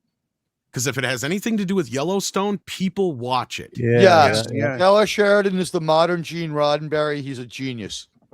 Yeah, they still have his stuff though for a decade, and by the time it runs out, they're gonna have. That's what I mean, and I get part of the thought up front, but it's like you're letting your best player leave before the game's even up. That made no sense. Tom, I think his best years are behind him. That may be true too. First, he was Paramount first with Yellowstone, and he's always been a Paramount filmmaker. So when Paramount, he was always Universal first, and he was a Universal filmmaker. Paramount was lucky to get anything from him. Sicario, I believe, is Universal. He's a filmmaker again, like he wants to be. And what happened was the rotating tetrarchy of CEOs for Paramount, no one was responsible for anything. So that's the people who extended Kurtzman, and they tried to keep Taylor Sheridan, but they cut his budget so much he wanted out. Universal swooped in, and Paramount, the Tetrarchy did a good job. They kept him on till 2029. They might be able to save one or two of his shows because he is the modern Gene Roddenberry. He's a genius. He's just a genius. Well, it depends on how much control they have over these properties, because at the end of the day, I agree with you. Like, he's at this point where I've talked to people that know him personally, or within like one or two, degrees of separation. Yeah, and he's got plans. He had his plan. This was all planned from the start. He's pretty much gonna, when he's done with this, like you said, he's going on to movies. He wanted to go make movies with his buddy for a while, but Paramount kept sweetening the pot for him. And what is it, Hell or High Water? Yeah, that guy, whoever he made those with. Hell or High Water is a great freaking movie. But yeah, that's his buddy that he wants to work with. And that's the thing, is Paramount knew this shit. And if Ellison was smart, he should have come in and just gave him a blank fucking check and said, whatever it's going to take to keep you on board for the next 10, 15 Ellison years. You fill in those numbers right now. I don't care. At that point, you fucking find somebody else to get it from. If anything, you cut all fucking Curtinsman's budgets and say, see ya, sorry, Star Trek's going on hiatus for about 5-10 years. Yeah, I that think would have the been problem smart. was if they don't follow the couldn't do that contract, they lose retroactive rights to honestly Star Trek, which is it's too destructive. You'll never start Star Trek. I would have sold Star Trek to pay for him to stick around, because Star Trek ain't worth that much to Paramount That anymore. might be accurate to say. I wouldn't argue that. Because that's the thing is, I've been like, you want to make movies, Taylor? You can make them here. As long as you give me a fucking new series every 3 years, I don't give a shit. Yeah, there's too much animosity between Ellison. Well, I mean, that's the thing. He's pumping out so much now. It's like you said, they're giving him so much. They're giving us so much shit that they'll be able to eat on that for 10 years. But once you get to a point, you've tapped it so hard. Like, I mean, it's like, come on, man. If I could keep my horse up in the stable happy and fed, and as long as he's giving me something every couple of years and a movie every other year between there, fucking fine with that. Yeah, Let's just face it, though. This is the most stable. The last 2 years have been the most stable Paramount has been in 20. Yeah. Do you think so? But in 5 years, media is going to look so different. It's been chaotic. I don't know about that. I really don't. For better or worse, even Les Moonves, I think, kept it under a better reign, regardless of what he did to Star Trek. Les Moonves gave us Kurtzman. Listen, he may have given us Kurtzman, but Paramount is a fucking pale shadow, and the reason they haven't been this way in 20 years is because of Skydance. That's my whole point. And yes, Ellison isn't all the problem, don't get me wrong, but his daddy and all the other people that are involved with Skydance are part of the problem. You couldn't have planned this better. Listen, it was almost like they did it on purpose. It was almost like they planned for them to be a failure. Oh, I just want to interject here real quick. Oh, sorry, guys. Yeah, I just want to say, Tim, I keep I want everyone to remember our buddy Cardinal Sense, so I keep that in the stream elements. So that's why I have remember Cardinal. Yeah, just want to interject that there. Yeah, and in 5 or 10 years, media is going to look so differently. It's going to look completely different. We're not going to have traditional TV shows and movies. No, and it's going to be all their fault. But this is what the thing is they don't understand, and this is why people are turning back to physical media and classic media, because the new media is not giving them what they want, right? Like that's first and foremost the problem. Number one, it's not so much even the ownership part. That's the secondary factor. Which is exactly why they're killing physical media, because they don't want you to go back and look at old stuff unless you're renting it from them in perpetuity. And then they could take the license away from you. You have to buy it again. That's what. But there won't be. Or when you die, the other thing is when you even be a license, Mark. Yeah, but the other thing is when you croak, you can't. I could give away my records. Like I grabbed my grandmother's record collection the other day. You can't. You can kind of pass on the digital rights, but not as easily. Or they could disappear. You lose your logins or something. So that they love the idea that its ownership is temporary. I want them to die with me. It's a lot of new Trek in there. And the thing is you may be right that they're not making a lot of players anymore for shit. But the beauty of having things on disc for the last 50 years is it's easily ripped. It's unlike video games and certain other things where people have to literally tear the game apart. Like the beauty of it is the technology is there to where we, the pirates, are staying on top of this shit, and they're still worried about it. Well, you can actually back up stuff you own too legally as part of the yes. DMC. Like that's legally yes and no. Because this all goes back to the Digital Rights Act and all that shit. Yeah, because you can back it up, but you can't break encryption You can't to break do copyright. it. You But can't if you're break not the one who encryption made to that do software, then there's nothing they can do about it. See, that's the beauty of the it. loopholes. Yeah, that's So the I that's said this the years loopholes in the ago. law. I said this years ago, and also I said this like a month ago, right, Mark? That like just start investing into physical media, because if you don't start investing into physical media now, then you're going to lose everything that you love. Well, the audiophiles have been ahead of this for a while, and this is why I keep comparing it to the music industry, because we've seen this even before, because physical media is still strong in the music for that reason, because the audiophiles are like, no, you're not fucking taking that away from me. In fact, I'll buy enough of it to where you keep making it. Oh, well, they're happy to sell you a some collector's vinyl that costs you $89. They're happy to sell you that because, one, they know you're not playing it. You're actually just collecting it. And if you do play it, it wears out after a while. But that's so they're happy to sell you that. On that part. But CDs are making a comeback. This is the thing they don't want you to know. CDs are sold. Yeah. I had bigger growth last year than vinyl has in years. And like more, people are waking the fuck much up. More usable and much longer and not only that, life of hot premium. Well, not sound. just that, they like to have the ownership. That's the big part of it. People are finally waking up to the quality factor, right? Because they've been so used to listening to streaming for so long, they didn't realize how bitrate starved everything they've been listening to and watching has been. When you have people who are preferring to pick up the DVD copies just so they have them on hand, and they don't care because it's better to them than not having it at all and or watching it on some streaming service. I am not disagreeing. I'm buying up physical media like crazy. Okay, yeah, do it. I'm buying as much as I can. I'm buying every TV show I care about, every film I really care about. I'm getting it in the best quality I can, and I have my Plex server where I'm putting stuff. But that's not what I'm saying. I get that. I totally part of it too, agree this that. Is maybe where you're going to come from, and that is that the other side of this too is where they weren't paying attention, and that is where the used sales. Right on every bit of media. Right, yeah. Because the thing is with collectors, especially the music people, and this is where I was saying, is they know that a lot of these things, unless you get it from a certain era or a certain pressing, you are getting either a compromised or a degraded and or compressed or whatever type of version you're fucking not wanting. So there is that compromise, and the music industry is starting to finally come around to that because they realized, oh shit, we lost all of our main customers, and we turned in dollars for pennies when we turned into the streaming service. See, that's the thing where they're hurting now. They just finally realized after all this time that, oh fuck, we were making dollars, if not tens of dollars, off of every unit sold compared to like when somebody listens to a song 1,000 times, they're lucky if they get $1. Right, like that's what they realize they've turned themselves into now. So they're doing whatever they can to sell you whatever super extravagant audiophile fucking version they can, and they have realized that we fucked ourselves with the loudness wars. So now they've come back around to a lot of these versions. You'd be surprised, and I think that's half the reason people turn to vinyl because that's the only place you couldn't. It sounds decent because it wasn't bombarded with the loudness wars.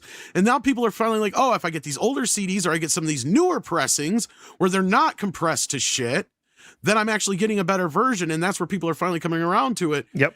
And the studios are finally realizing that, but that's because the music industry has been brought to its fucking knees, and that's why they're in total collapse. So you're right about the music industry. So, but here's what I'm saying: I'm not saying that there's a problem with physical media from the demand side. People are demanding it. The problem is from the supply side. The studios, especially film, television studios, have decided they do not want physical media to exist any longer. Fuck them. They do not want you to be able to own a film and watch it anytime you want. They are fully on board 110% with the streaming model. Now, not saying this is the right choice. I'm saying this is where they're headed. They are fully on board with the streaming model. They want to control both the production and the distribution, and they want to do it in perpetuity. They produce, for instance, I mean, not that this is the best, option or best, example here, but the most recent seasons of Futurama, the new, redone seasons of King of the Hill or of Scrubs, you will not find physical media for those anywhere. Does not exist and will not exist. They are producing things to go onto their streaming service that will never be released physically, never be sold in that type of medium, so that they can lock them in to a streaming service. And the only way you will ever watch them is if you pay them continually to be able to watch them. Right? Oh, yeah. That is what I'm saying. Professor. Tom Or said you it make them earlier yourself. about music. You got to make them ahead. yourself. Fuck it. You know, that if you're going to put me in a corner, you know, I'm going to be real right now. If you're going to put me in a corner like that, and, you know, you give me the first 13 seasons or whatever the fuck it is, and you make me have to burn it on a DVD, well, so be it. I guess I'm just going to do that. And that is, and I'm not arguing with you. That No, you know, I know you're not. Piracy as an option still absolutely exists. Okay, it's that's there. our only and option it will at this continue point in to some be an cases. option. Yeah, piracy is the best archive of historical media that we have. And you know, piracy is definitely something Well, that can exist out there to go along with it. And it's because they're making us do it. They're making well, us pirates have taken do over it. restoration in a lot of cases, right? Like Nosferatu being one of the greatest examples. How many movies from that era were lost that were not banned?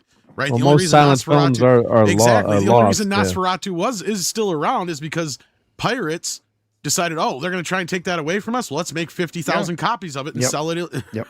Yeah. And again, I want to just say that like we've kind of gone full circle. And Napster came out. If you're not young enough to remember that, you know what an incredible thing that was, right? You know, because I spent a lot of money on music, and back in high school, music was almost kind of like who you were with as a group. I don't know if it's that way as much today. I don't think it is, but that kind of defined you, like who you hang out with and what kind of music you liked, and it was like almost like a badge you wore. You know, I like heavy metal, or I like, you know, the Grateful Dead or whatever, right?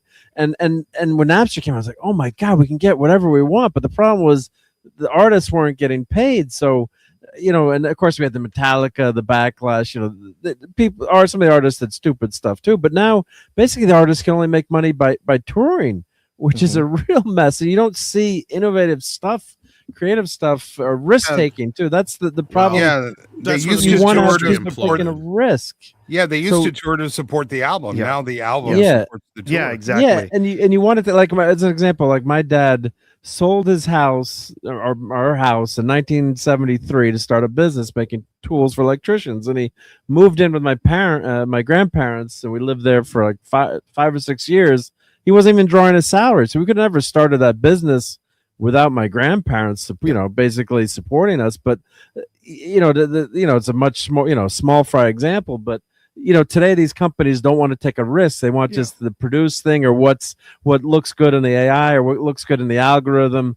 You know, would have Queen have made it today, or you know, they should have, but would a record company have executive taken a chance on a group like Queen, or say like the B-52s, or you know, you name structure it. isn't there anymore. You're only self-made now. That's the thing. It's Tom, right? Yeah. Tom said this earlier. Tom alluded to this, and everything kind of speaks to this. The lack of physical media takes away the ability. And from Tom's area, I don't know if you ever saw them, but I loved the Replacements. And how did they get famous? They pressed their own records, they sold them at their shows, and they built a local scene, and those records got around nationally. Now, no one's going to have a player. No one's going to have a way to have the music. So, like, unless you get a streaming deal and where people are going to tell you what to do, it's like this song about Pepsi is the way to go. You know, like the people like the Replacements. People like, I mean, Michael Jackson's of the world, who you know, at the point where he enters fame, they'll still be around, but it'll be rare.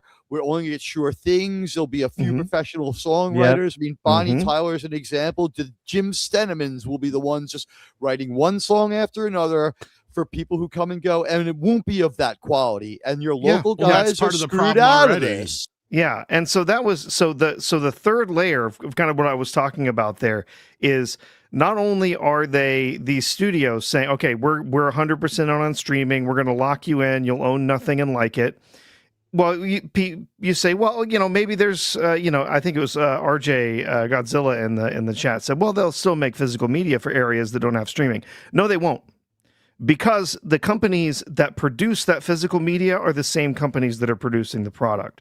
Sony is shutting down its ability to produce physical media. They are literally turning off the factories. Yep. And so And you know not only will they not want to do them, no one else will be able to do them either. The factories to produce the actual discs themselves won't exist.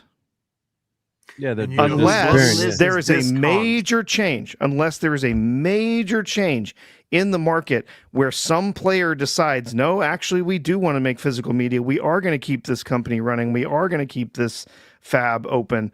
They are going to completely erase the ability to make these discs. And you say, well, I'll make these discs myself at home. No, you won't. Because they will also stop making the printable discs. They've already stopped. Try to go out and buy a CD rewritable or a DVD rewritable. They're nearly impossible to find. For your computer or for I haven't tried to buy one in years. Not to drive. The blanks you're talking about. Blanks. There is some companies that still produce them, but yeah, Sony did. Yeah, they're trash. Making them like last year. Independents will take over the market vacuum, but like R2's completely correct again. We don't know. You're right, R2. I agree with you, bro. I hear what you're saying. I definitely hear what you're saying, and that is where they're trying to go. And that's the fucked up part. That is what they're trying to do, and so like I was saying, before, that unless you jump on the bandwagon now, that kids later or whatever are gonna run into. They want to have Nirvana on their MP3 player, I don't know, whatever they use, in the future, and they won't be able to have it unless they pirate it. The Chinese they will have Nirvana, but they won't have the way the record was released. They'll get, everyone knows the reference. They'll get the Wave Me Nirvana. Yeah, the Chinese will always build players and recorders, though. You'll always the player market, I think, will not disappear. They'll still have the lasers, they'll still have the motors and stuff like that. I mean, you can still get a cassette deck, right? You can still buy one. Are we allowed to talk? Are we allowed to talk freely about this? Like how freely are we allowed to talk? Well, I mean, you don't want to give anyone instructions. I would talk around it. I'm not going to give anybody instructions. This is how you bring down the deep enough, and you look deep enough recently that FLAC files are a thing that are coming out now because it's. What do you mean coming out now? FLAC is 30 years old. No, but I know what he's saying. Like high-res audio is starting to make a big. It's not just FLAC, but it's trying to back it up for Mark. Yeah, is all I'm trying to say. Yeah, so, there's a bit of media. Look into it FLAC has become files. more popular. Yeah. Well, here's what I've been doing lately. I've been falling in love with like Cobuzz and shit like that because I can get the high-res wave files or FLAC files, whatever I want, and these are at twice the quality of CD. So these are literally the master files, right? They're beautiful. And this is why I laugh at this blue spec shit. And a lot of people, like, I've seen some audio files in other groups and stuff talk about them, and they're like, "Oh, they're great. They sound great. They sound more amazing." I was like, you do realize that they are the exact same fucking files that are on a regular CD. The only difference is the stuff that makes the CD. That part is a higher quality material. That I will give you. But these idiots who are trying to say that they sound better or that there is any way to something that trumps that right off the bat is you just go get the original files. So fuck your stupid blue spec discs. What's blue spec for people who don't know what blue spec is? So yeah, sorry. Okay, so it's this thing that started in Japan as a way of basically upselling CDs and making people think they're getting something of better quality. You kind of are, but they're nothing that special. They're not made out of anything that's much better quality than what you already. Is it supposed to so it lasts longer? Like it lasts like 100 years or something? Supposedly they use the same material they use for Blu-rays, like the same protective coatings and stuff like that. But I have like a couple, and they literally look identical. Okay. Like you cannot tell the physical difference between the two. Files that you could just exactly they're digital files. Yeah, you could put them on a USB, and it would technically be the same fucking thing. So it's just so that the disc it's like allegedly to avoid disc rot or something like that. Just so they're not just less susceptible to scratches and all that kind of stuff. Like Blu-rays are a little bit better than it's supposed to be the same quality as Blu-rays like as far as saying, but like literally like I have some that are they look exactly this, like you could not physically tell by touching them, smelling them, looking at them that they're any different from the others. So I think it's a bunch of Fugazi bullshit, to be honest with you. So, so back in 2013, I decided I was gonna make a whole cartoon collection for myself. I bought DVDs, like those big stacks of DVDs, and I was gonna create this whole like library for myself. And then, like I don't have kids, but if I did, I could pass it on to them and they could just have it, and this might never last forever and things like that. And I did that. The thing is that you don't have to do that now. You could just have a really tiny thing you could throw in your pocket that's like a SSD drive and have all those same files on it.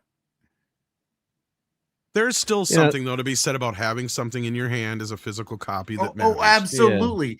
Yeah. Hey, buy digital. I'm sorry, buy real media. Like if you like Godsmack, which Godsmack is awesome. If like anybody's listening, get their CD, man. That shit bumps. And have that and be proud of that, because that CD is awesome. Well, and I think a big part of it too is CDs, why it's had such an uptick in the last few years. And I'm glad you brought that up on screen, because that was actually in response to somebody over on the Rumble side, and I can't respond to it here. But yeah, so last year they did have one of their biggest revenues ever for music, but the problem was with inflation, it was not that big of a year. In fact, like I believe the 60s and the 80s. And the thing with the 80s is people don't realize is the music industry was in trouble then. The thing that saved them was Michael Jackson, Prince, and Madonna, and Bruce Springsteen, basically. Like those guys were like the biggest part of the new wave era that helped bring albums back into the forefront again. And then CD helped. Right, tech and the Walkman a little before that. All that stuff. Oh, we love the CDs. Columbia, the Columbia House, which has been really gone for many years, but finally went. Yeah, that was a kind of a joke thing. But God, when we got CDs, we're like, oh my God, this. For me, Mark. The what would you say? Sorry, Tig, repeat. Columbia House has a hitman looking for me. Let's not bring up that bad memory. Oh, okay, yeah. But I mean, we were so psyched to get. I grew up in the era where cassettes were number one, right? Vinyl had kind of gone by the wayside, but some friends had vinyl, and I had some vinyl and records. But when the Walkman came out, we all went to cassette. Like the Walkman was freaking amazing, especially cassettes the one that were everything. Well, that and cassettes in cars were the other in reason. cars. Yeah, exactly. In cars, and then put them in your.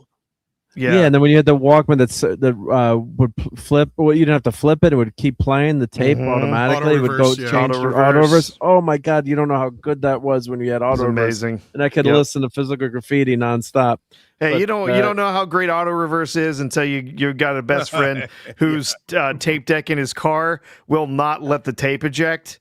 So you're just really, really happy that at least it turns over by itself in the middle. That was pretty awesome. I will say my favorite auto reverse tape is Peace of Mind.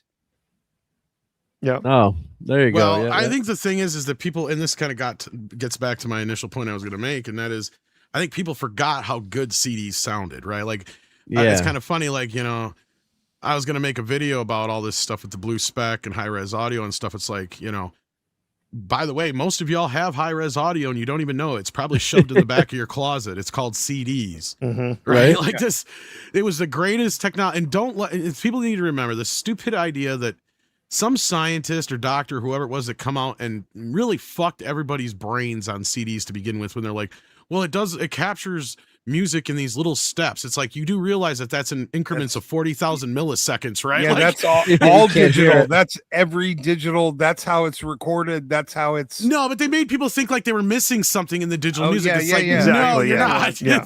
If anything, they're capturing it better than anything ever could before. Oh yeah, and no scratches, no pop. I had the buddy who was the audiophile who did all the stuff where, you know, he ran the green marker on the edges of the CD, Oh, for and he fuck's played sake. his That's CD. That's what Blue Spec is to me now, right? Yeah, it is. And then he played his CD through a tube amp so he could get the warmth back. You know, it's like, oh my Look, God. I will totally concede if like you're somebody who loves the sound of the surface level, you know, the kind of like surface noise of vinyl, the warmth that it gives, and that warmth that everybody talks about in quotations is actually the RIAA curve, right? And what that is basically an equalization that's done through your preamp or through your amplifier, whether it's built into your system. It's a preamp. Yeah, okay, yeah, it's done through the preamp. Yeah, and the warmth and is that's even what order adds that distortion. And then there's a little bit of RIAA, the RIAA curve corrects for limitations in the album grooves. Yes. Originally, the warmth comes from even order distortion. It's acoustic. Either way, well, the point is the way that a record is made, because of the way all the shit that it has to go through to be played back to get to your speakers, right? Yeah, that's what makes it sound like that. And to some folks, it's either because of the nostalgia or it's just because that's just the way they like to listen to it. And I understand that. Like, you know, there's certain ways, and there was an argument to be made for certain masters at certain points, and especially during, like we talked about earlier, during the loudness wars, the compression era, and all that kind of business. And we're still kind of coming out of that now, but there was an era like of the like, new. people for, Well, I was gonna say, like the new Beatles albums that they're releasing that sound amazing. But you've got the original, you know, mono, you've got the stereo, and then you've got the Giles Martin audio CD or DVD, I should say. Which is the new mix I love. But they're making audio, the super audio audio CD was the 24-bit audio disc, and those actually sound phenomenal. So. Well, and that's because they actually went back and they went to the multi-track instead of just taking the old 2-track master and just cranking up the volume or compressing the shit out of it, which is what most quote-unquote remasters were for years. And people forget and don't realize or stop to think about that the loudness wars has actually been going on since the 1940s. And this is what I was got in a discussion with about, like, with the Beatles records and certain other things with people. It's like the Beatles are like one of the only exceptions to the rule of the mono album sounding better than the stereo in most cases. And that's because I have to remind people that when stereo came along, the stereo mix was usually made for the prestigious, you know, stereos and stuff like that at home. The audio, the audiophile, true audiophile people. The mono mixes were always compressed to shit so they could sound loud through little speakers. Yep. And the same thing for 45 singles, because those were made for jukeboxes that were only set at one volume. And one speaker. You typically two, or but it was mono. But you might have had and Motown speakers, was one of the worst on this, actually. And if you guys have seen, I know Tom and some of you guys have seen the Beatles Coming to America, that original movie, and that they re-released on Disney. But the Beatles are all carrying around little, transistor radios and holding their ears. And that's what everyone was doing back then. That was the Walkman back then, was this little transistor radio. So it was really low tech, but everyone had it. And you had one speaker. Now, the funny thing is now we're getting back to one speakers with your Echo devices and all these, portable. You are. That's the sad part. And that's where we come out of the MP3 era. And that's the whole thing, is like we've had a whole generation of kids who've grown up listening to bitrate starved MP3s and streams. And the first time they throw in a CD, that's like when we were, after listening to vinyl and records and Pink cassettes Floyd for years, and then you hear CD. a CD and you're like, whoa, where's the hiss? Where's the crackles? Where's the skips and the bumps? I don't get it. What if I touch it, is it going to bump? Is it going to skip? Yeah. You know? Well, except we did have that problem when we were at parties and we're all like dancing in the room. The old CD, the old CD players, old CDs. The first one we had in the 80s. You brought up the Walkman, and the Discman was a big invention. See, that's where the skip protection came in. Yeah, that's when you bought your $10,000 turntable platform that ended in 4 razor sharp spikes and spring shock. But to get around to my mounts. point is, what drives me nuts is these audiophiles who will spend $10,000 on a setup just so they can get no surface noise. It's like, you do realize you could do that for $10 by buying the CD. Yeah. And it's the same master now. Like they're all mastered on digital, so it's not like you're going from digital to analog back. And I hate to digital, break back even to analog. audiophiles' hearts. Back since the late 1970s, there's been what's called a digital delay. So guess what? I hate to break your little hearts, but every album you've listened to probably since the 1970s, unless it was made on a special machine that's actual analog to analog to analog. Yeah, they're all digital. They all have a digital component somewhere in the mix. Exactly. Yeah. That's what I was going to say.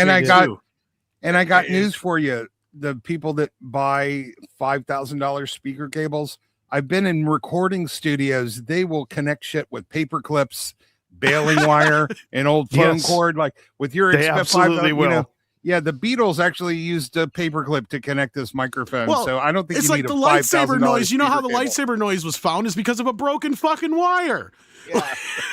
Because Ben Burt was like messing around with his microphones and he was trying to fix a wire and he got it too close to the TV screen and you notice it went whoa. When he got he's like whoa, and he did it again. Sounds good. Whoa, whoa, whoa. And he kept raving it around. He's like, oh, that's neat.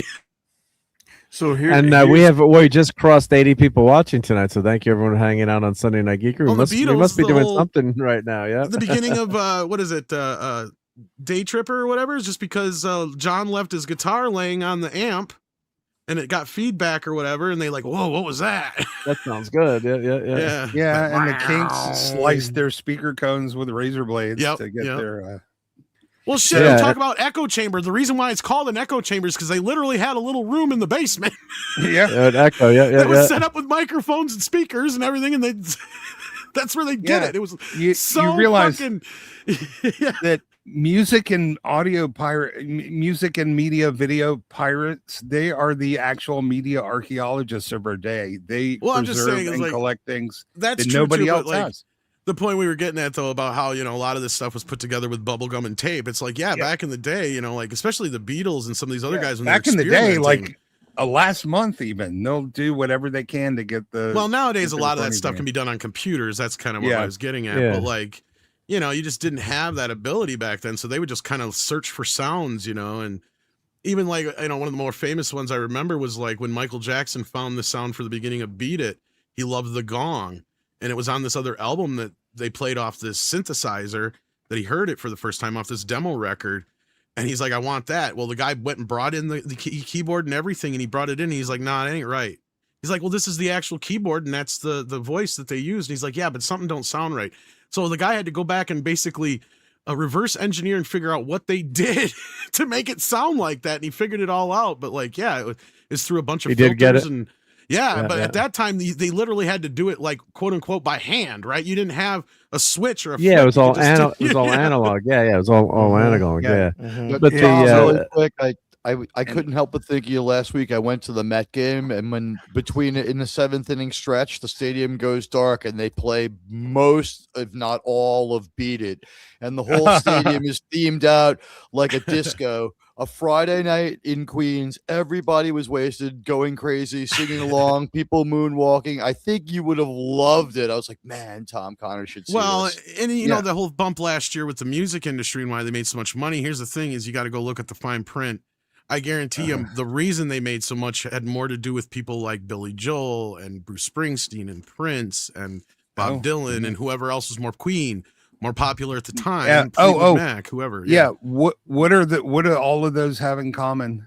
It's the biopic comes out right after somebody buys the audio catalog, and all of a sudden their music sales spike by 300%. And that's the only way the music industry can make money now. That's gets back to my initial point. Right?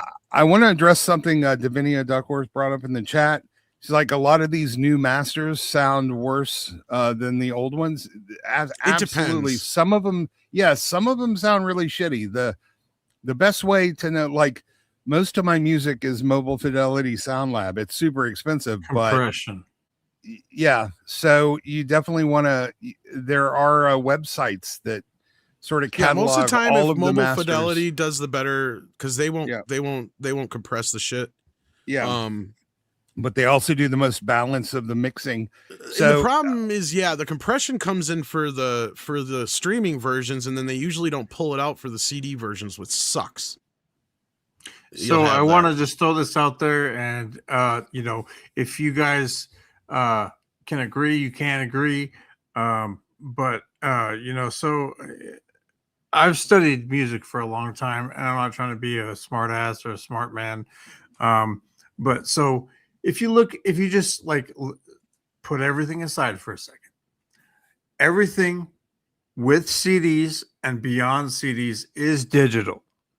It's all digital. CDs are digital. Right. Yeah, It's but records all were digital from before that. CDs beyond is digital. Yep. And so you're losing a lot of audio fidelity that you get from records and things like that. But CDs were the best and still hold up today. CDs are the best. If you can capture that in a digital format like FLAC and rip that to a something and keep it, that's the best way to do it, including the thick gold CDs. I don't know if you guys remember gold CDs. Those are all red book. Those are all a red book format, though. They're all the same. There's no difference between a FLAC and a CD except recorded as in the highest fidelity as possible to the original recordings. And then when you start trying to stream them, is what I was trying to go. Everything streamed now in 90s. Yeah, 96. Everything streamed is compressed and crappy. So exactly. Everything. So when you stream your Spotify and all that stuff, you're not listening to the original song. You're not. It's a shitty version. Everybody that's streaming anything on YouTube and all that. It's all the shittiest version you can possibly get. It's like comparing a steelbook to a 4K stream. Like it's no contest. That's what I was trying to say. Yep. So, but I agree. You can download digital files that are lossless, and the FLAC files, a CD and a FLAC. There's no difference except FLAC is lossless compression, so it's smaller. His record, so as long as it's and a record, as long as it's mastered properly, can sound as good as a CD. But overall, the digital domain, they have gone so far beyond what we can hear with the human ear. That's the whole thing with like high res audio is like, but it captures every last thing you can think of, even stuff we can't hear. Right? Yeah, but stuff your dog can hear, but we can't. Yeah, Tom, you brought this up. The audio chain during the recording already went through digital even before CDs were invented. So it's not like you're getting a pure analog something. Yeah, but it also goes through because what you were just saying is true. Like whenever you're listening to anything on a streaming service or watching anything on a streaming service, you're going through a multi-plane of differences. So first of all, the file that they have on hand, right? That was already compressed and compromised to be put into their system. They won't let you have the real shit. Oh, fuck no. Not unless like you're doing like what I said, like with Qobuz or whatever, where they're actually giving you the high-res audio wave files or the FLAC files, as we were mentioning before. That's a little different scenario here. There's no way you can go out and buy a high-res version of a movie and actually get to download it. Right, like that's the one thing where we have limitations, and even Apple has certain limitations on their high-res audio and situations too. Like that's why I didn't include them in the conversation yet. But I want to acknowledge real quick, Tom. Ronnie Trickshot says he found us and just subscribed, so much appreciated, Ronnie. Glad to have you. So always love hearing that from the chat that subscribe to the channel. So thank you very much. A lot of people have been talking about weight loss and regrowth of hair when that happens. It's not substantiated, but we've been hearing I lost my hair since I've been listening to you. Well, that's my fault, but I mean, you know what? On this channel, I mean, you should check. I mean, maybe a waist size or so. Like we don't know, but help us feed the data. Can you transport the weight away? Like everyone in Star Trek should be skinny. I'm thinking because you could just transport the fat out, right? That'd be awesome. Fat and bald. I don't know. But what happens? I don't know, but I've been keeping some quick notes here, and I just want to say, thank you to Alden Ehrenreich, who came up before. It was nice to see a Han Solo movie where I walked out taller, smarter, better with women, and able to kick Han Solo's ass. That was freaking awesome. And also, can we get a Nelson Peltz media group? Yeah, not to mention less cringy. To finish my point from earlier, though, is how some things can sound better from older pressings compared to now. The main thing that I think is if it's not compressed to hell or whatever, what it is just the condition that the original master is kept in, right? Like for instance, there's the famous story of how Mobile Fidelity saved Hotel California. For those who don't know, back in the 80s when they did their remaster of it, they got the tape delivered to them and it was molded and crusted to shit. So like that's why if you throw on a record of Hotel California and it's in pristine shape, the original record probably could kick the shit out of any remaster we've heard because those tapes were in such horrible fucking condition. And that's the thing is when you're getting those earlier pressings, even though they're off a second or third generation of the tape, because that's the other thing people don't understand as well is, yeah, they're great, but are also like a second or third generation away from the master, because you really think they were running the master that many times to run those records? Fuck no. They would make like a dozen. They would make a dozen dupes, and those dupes would be used for that purpose, and they would send those dupes out to other countries and whatnot, right? So like that's how that worked. Stereo was in 2 speakers. Stereo was 2 speakers, not 5.1, not 7.1. But here's an example of like I just got this not too long ago. Like I think this comes from an old master tape because it sounds like shit. Because I don't know how many different versions of Elvis songs from different masters. Yeah. And I think this comes from like some old master 2-track from some, because it sounds. It doesn't sound. It sounds horrible. Yeah. Yeah, compared to some, and it's not that old of a pressing. It's like 2 years old. So they must have took like some old tape or something like that. It sounds like, because I've got, I don't know how many different versions of the same songs that I've checked up against it. And like, they don't sound that bad. I don't know why this one does. Yeah, or it could just be a cheap, they don't care. Let's just throw this out there. And it's a weird cut too. And this is why I think it's off an old master tape, because like all the songs are like cut by a few seconds, or they're a different speed, or something's off by them. It's really weird. It's because or Tom, remember 7.1 or 5.1. That's what they're trying to do. They're trying to break it down. But that's for movies.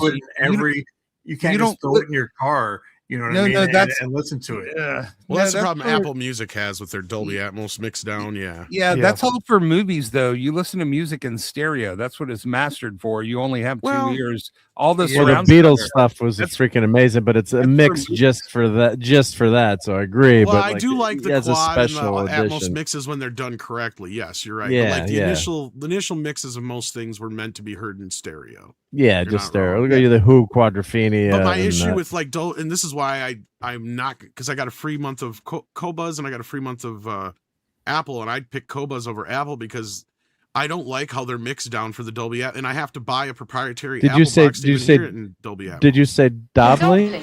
Doubly, yeah, I was going to say that. Dolby, all right? She means Dolby. Yes, you don't have to buy a priority. You turn Doubly up to 11. You don't have to. Wink, wink. How do you get to listen to them in Dolby Atmos otherwise? Because I cannot find any other way. I'll Twitter it to you. If you do, because I've tried every other avenue I can think of, and no other box or transmission device or any other way of hooking up anything other than me buying like 12 different new things anyway, that I might as well just buy an Apple box and cut through the middleman bullshit. Because I've done the research and I'm just like, every remaster, right? I mean, I'm just gonna throw this out there, right? Every remaster of like a good album, let's say like Megadeth, Symphony of Destruction, something like that. Every remaster they come out with sounds shittier and shittier to me. Like I don't know what it is. Something to that, and it's because of the compression. Is that? Well, and there's a couple of reasons. Another is that like these speakers are completely different from the ones they conceived of mixing it for. Well, that too. Well, the dynamic range on CDs now, they don't mix them for CDs anymore. The dynamic range is mixed for fucking streaming. Like they did a study recently, and the first album that was ever recorded from beginning to end in complete digital was Dire Straits' "Money for the Brothers in Arms" one with "Money for Nothing" on it. Right. Yep. Now a song that is now canceled. Well, yeah, but they changed the word. Thing is the original album, the original CD version of it has a dynamic range count of 14, right? Now the new CD has a dynamic range count of 10. Which is strange. Now, just for like fucking, just so people know, normally a CD can generally crank up to about 14 to 16 in dynamic range, and a record album about 8, a cassette about 8, right? Like, so that's where we're at as far as like a level of how much dynamic range is available to use. So, but they're not even using the amount of dynamic range anymore. It's because they're mixing all these versions now for fucking Spotify and Apple and shit, and they're not using the dynamic range like they should be, to where if anything, the new versions should, other than Dire Straits, because that should just be a straight digital basically they shouldn't have done anything to it, period. There's nothing that should be done to it, right? Well, what was the service that was offering high res streaming for a while? Was that what guy was that? Has one. A Tidal. Tidal is another one, yeah. Thank you. Yeah, and Amazon is actually $320, I think now. For actually, streaming Amazon's supposed to have access to high res now too, but I have not been able to figure I gotta that check one out. my Amazon Music, but if I'm listening on like crappy earbuds or semi decent earbuds, I don't mind as much that I'm streaming and portable. But when I come home and I want to put in some Pink Floyd, and I got my surround sound system going, and my kids come running down the stairs and ask me to turn my music down, and I remind them that I'm paying the mortgage and it's not their house, and they can't tell me to turn the music down, because I'm just cranking turn it down for my parents. What makes you think I'm going to turn it down for you? I mean, I love coming home from after school, and I had my dad's old tube stereo, which I do have still, and I got to restore it. I think it still works, but there's a kit on eBay that I can fix it, so that's another, if it needed, but that's another project. And I would love, and I'd blast Led Zeppelin on that thing, and he had the massive, huge, speakers that he had back in the day, and I just crank it when no one was home. And I remember years ago, I blew up my knee. I tore my ACL, and we did for the we had a 4th of July party. Long story short, I told my son, I'm like, Charlie, you got to go upstairs to the 3rd floor of Grandpa's attic and bring down the big, huge speakers. And he comes back down. He's like, I don't know what speakers look like. I'm like, oh, motherfucker. He's right. I have little speakers. And I'm like, my speakers are hidden in the house. And he's like, he didn't know what the speakers were. So I had to hobble upstairs at my torn ACL. I'm like, Charlie, these are speakers. They're like 3-4 feet tall, because then I'd play like, the 1812 overture for the fireworks, for the fireworks show, because we were close enough to the town fireworks, that we could do that. He's like, oh, I've never seen speakers that big. I thought that was furniture. Then I'm like, you're carrying them down. I can barely walk. But yeah, so kids today, like other than my daughter's into music, my 2 sons don't own anything physical media. And of course I have, thousands and thousands of discs, CDs, records, cassettes, you name it. And they just grew up with this phone era where everything is streaming. And that's why I think you guys are right, where people listen to something on a CD and they're like, wow, this actually sounds pretty good, right? So that's the only hope. But the problem is, if it goes away, like that 2nd and 3rd generation from now, corporations don't want you to own anything, really, right? They want you to just rent everything, right? Yes. So what's going to happen? Like, we're okay now, but maybe the next generation, what's going to happen down the road? I've got 2 closets full of high fidelity audio gear, receivers from the 60s and 70s, a ton of speakers. None of my kids, nephews, nieces, cousins, nobody wanted that stuff. Y'all just wanted to listen to shit music on their phones. So I have a stereo store in my house. It's the future. I think what's going to happen, and this is kind of what I was getting at earlier, is that eventually the industry is going to find itself in a position where they're going to be like, how did we make all this money in the 90s and early aughts and stuff? Yet we're not making it now. And then they're going to look into things, and they're going to realize that we turned over dollars for pennies when it came to streaming. If anything, that streaming is going to cost them. See, and that's what they don't understand. And you're right. You're exactly right, Tom. This is what's going to have to happen is streaming, whether it's audio, whether it's, television, movies, whatever, it's going to have to collapse as a business model. And I honestly, I'll be honest with you, if they are successful, it's going to keep, they're going to keep joining forces. They're going to keep sticking different, services together or whatever. They might be able to pull something off. But if everyone continues to have their individual little fiefdoms that they have, we still, there's Paramount Plus over here, and there's, this over here and whatever. And there's all this media split up in all of these different places. I genuinely think that these streaming services, eventually, they are going to reach a point where they are not going to be profitable anymore. And they're going to be like, well, what happened? Why did we, why can't we do this? And you're right, Tom. I think where that goes after that is they go back and say, oh, well, we did have this time when we could sell people DVD sets of whole TV shows and they would buy them. and they would exchange that for money. Right? Like and Well, that that's happens, exactly but right. it just depends, because again, I think a lot of these companies are very, very dedicated to this idea that you are never going to be able to own their product. They are going to lock it behind a paywall, and the only way you will access it is to rent it from them in perpetuity. So yeah. Well, and they've tried this years and years and years, time over time after time after time, again and again and again, and eventually we win. So that's the beauty of it, and we will win, because I can see it happening already. Pirates will never go away. They will never disappear. It's always it's already there. That's the point they don't understand. Everything that they've ever produced is online already. Somebody already's downloaded it. It will always be there for us to access, and we did that on purpose because we saw this coming. Well, it's not just that. It's also, like I had said from the start, and I said this years ago. I said none of this streaming shit makes sense. They're the underwear gnomes, right? Mm-hmm. They looked at Netflix. They're like, God, look at all this money we're paying Netflix, or we're making from Netflix for getting these rights and stuff. Well, we should just be doing this ourselves. Well, they're shooting themselves in the foot. They don't realize that they're making all this money from Netflix because Netflix was the only kid on the block. Yeah. Right? Like, they were the only ones who were doing it, so they had all the money to be able to do this.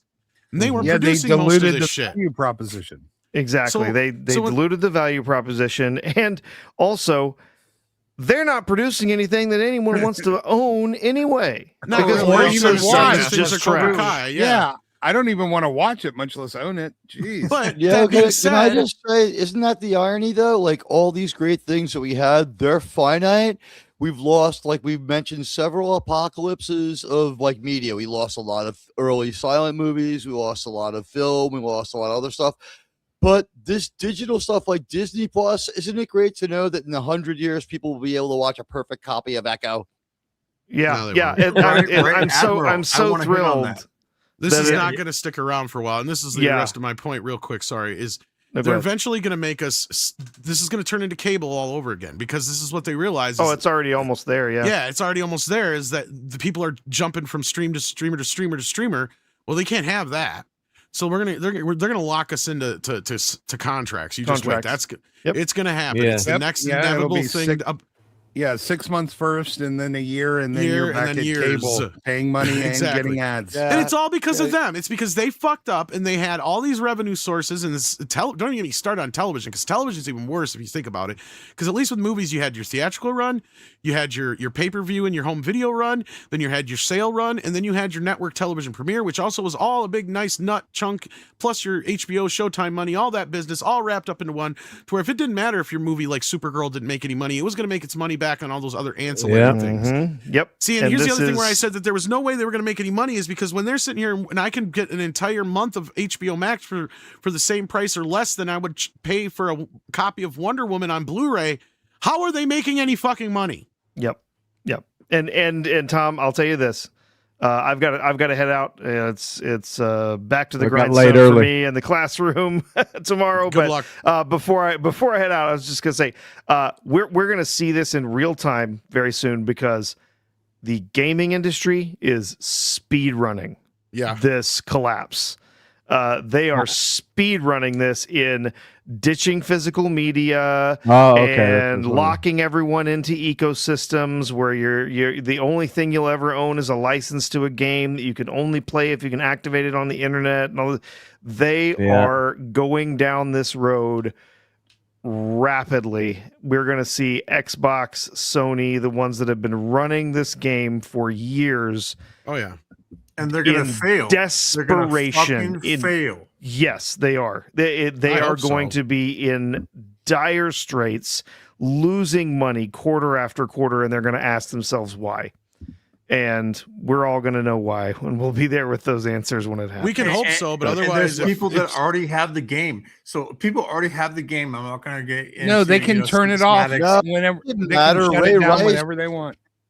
Ray Rice disappeared from Madden before he was ever convicted of anything. Like hours later, when he turned on that game, it was like, you don't own the game now. A mandatory upload before you can play it all. And it's like, wait, what's going on? Like, and it's like all of a sudden, like you get it back, like Ray Rice is just gone, and it was just like he hadn't done anything wrong yet. And I mean, I just had bought a 5-pack of his jerseys. Yep. All right. Well, I'm going to tap out R2, everybody. Thank you for being here tonight, Professor R2. And you can find Professor R2 on Price of Reason Live on Tuesday night and Thursday night, the awesome co-host of that show. And once in a while, Phobos and I show up there, right? We will assemble. VIP. The Night Owls assemble. And yes, we have a lot of fun there. I started that, right? Soon to hang with us. Yep. Yeah. Yep. And this is actually me as a youngin'. So look at that boombox. And I do still have this. That's slick. I had one of those. I still Very have similar. it. I'm going to restore it. That was called a ghetto blaster. Yes. It only has it's mono though. It's not. Well, this is my sister got the mono one. Stuck with the mono because sisters I don't got give stereo. a shit. They don't know the difference. They can't tell. Yeah. And the funny thing is, new kids on my stuff. Okay, let's just be honest. When the speakers are only separated by 6 inches, it's still mono. Okay, it's a suburban blaster at that point. But, like I feel like someone just has to be edgy and a dick and be like, all right. Sorry, that is a suburban blaster, but still. Yep. All right. Well, I'm gonna check out, guys. Nice Take care. It's a rural blaster. Professor. Take care, man. And the funny thing is, this boombox was actually in Stranger Things. Yeah. So this M9901, and it still works. The antenna broke off, so I bought a new antenna. That's one of my numerous, streaming projects. And the cassette tape, I think it's all gunked up. So either I've got to buy new belts. But someone said also try cleaning the belts first. It might work. But I'm just going to buy the belts anyway. But I might clean it. But I'm going to restore this sucker, and it still works. I had it for years in my basement. We have a basement crawl space, so I kept that in there. But first song I ever heard in this was Jay Giles' band, "Angel Is a Centerfold," and I still remember listening to that in the kitchen when I plugged it into the kitchen. Some things are like I can close my eyes and still see that happening, and it's funny the way things work that way. And of course, as we're talking music, we've got the great Courtney here. Hey, Courtney. Hey. What's up? Hey, can you hear me? Yeah. Can you see my great hairstyle back then in the 80s? Oh my goodness, it's amazing.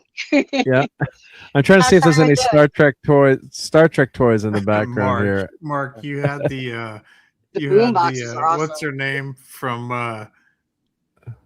fucking The Last of Us haircut? Oh yeah, looking good there. Yeah, what I think is funny is you got the stereo, then little sis has got the one speaker mono stereo, and then what does little sis got? What did Nicole? What did Jackie get? She's holding up something, but I can't see. Well, you know what she got? I don't know if it was this year, but they're actually kind of valuable now. It was one of those little Barbie colored boom boxes, like a pink plastic one with 2 speakers. And I think they're actually worth something these days, right? So I just while we were talking, we did have an actual fireplace. To the right, is that the box for that?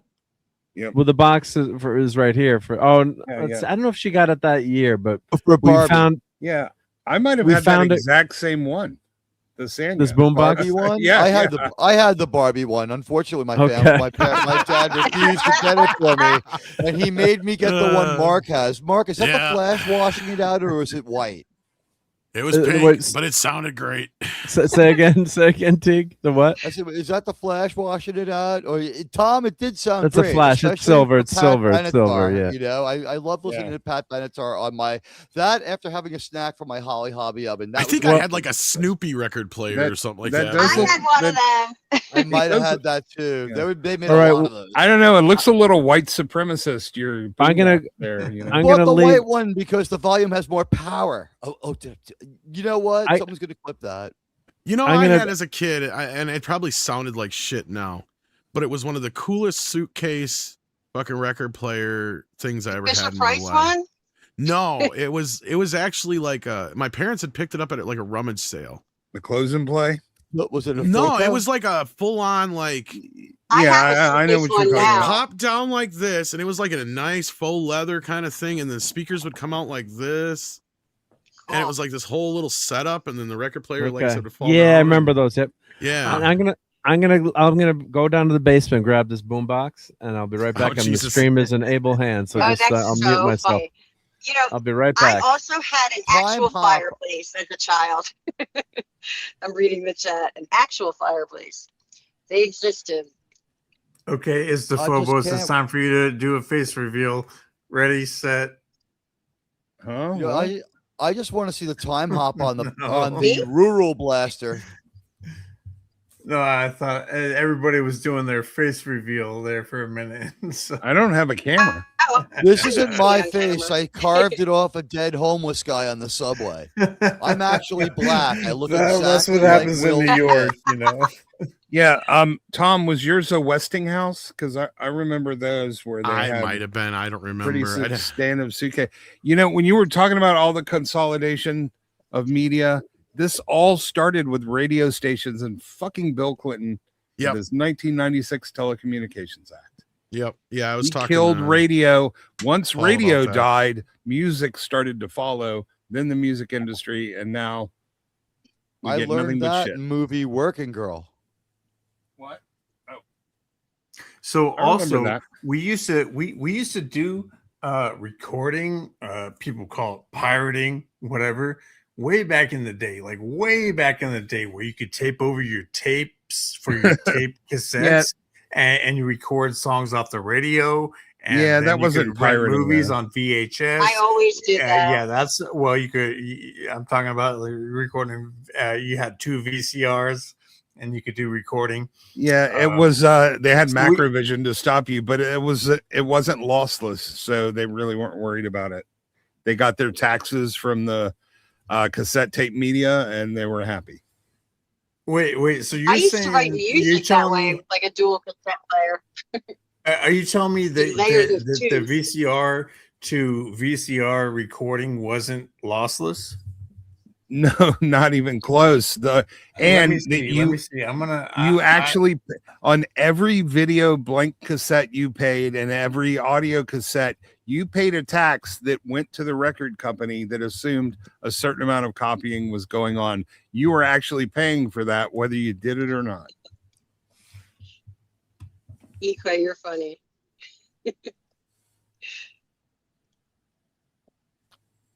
I should sue on that one. I never taped anything or got any laws, but it was full law. It was very lossful. And if you see it now, it looks like RCA to RCA is lossless.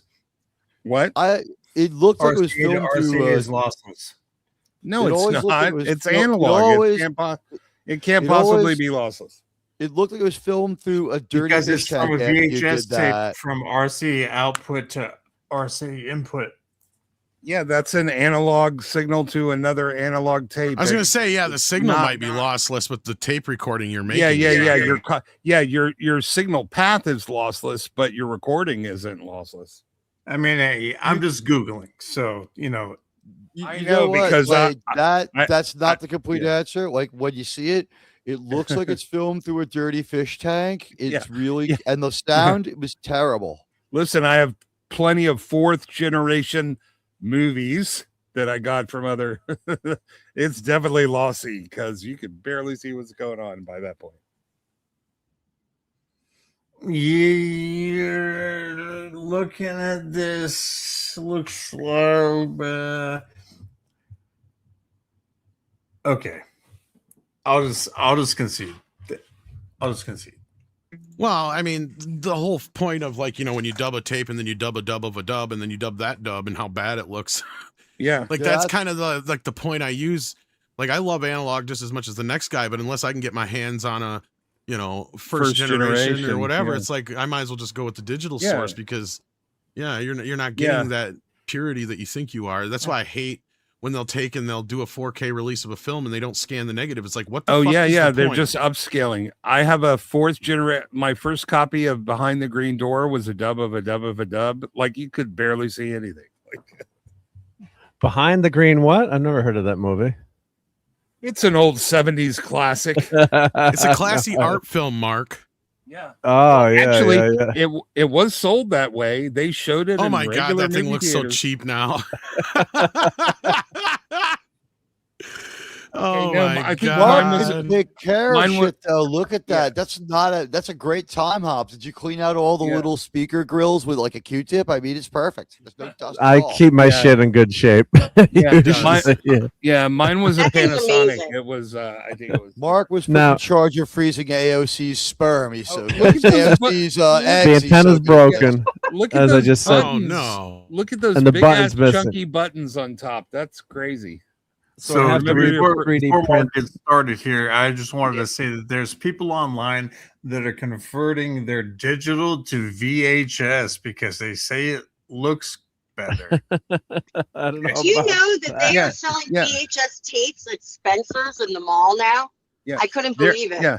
There are also people online that are sending $1 million to a woman who killed her 3 kids because they think she's a feminist icon. So I wouldn't really trust What what's album is happening this? online. Yeah. Oh, 20 years of Jethro Tull. Great album, by the way. Yeah. The flute should not be in rock music. Yeah, I'm on the fence with Jethro Tull. They've got a few songs, but every once in a while you just want to tear your hair out. And Iron Maiden did them better. Hey, I still have an 8-track tape collection, okay? So this on this radio or boombox, yeah, tape radio, low high. I wonder how much phone. one of those goes for now. The price went up, I think, because of Stranger Things.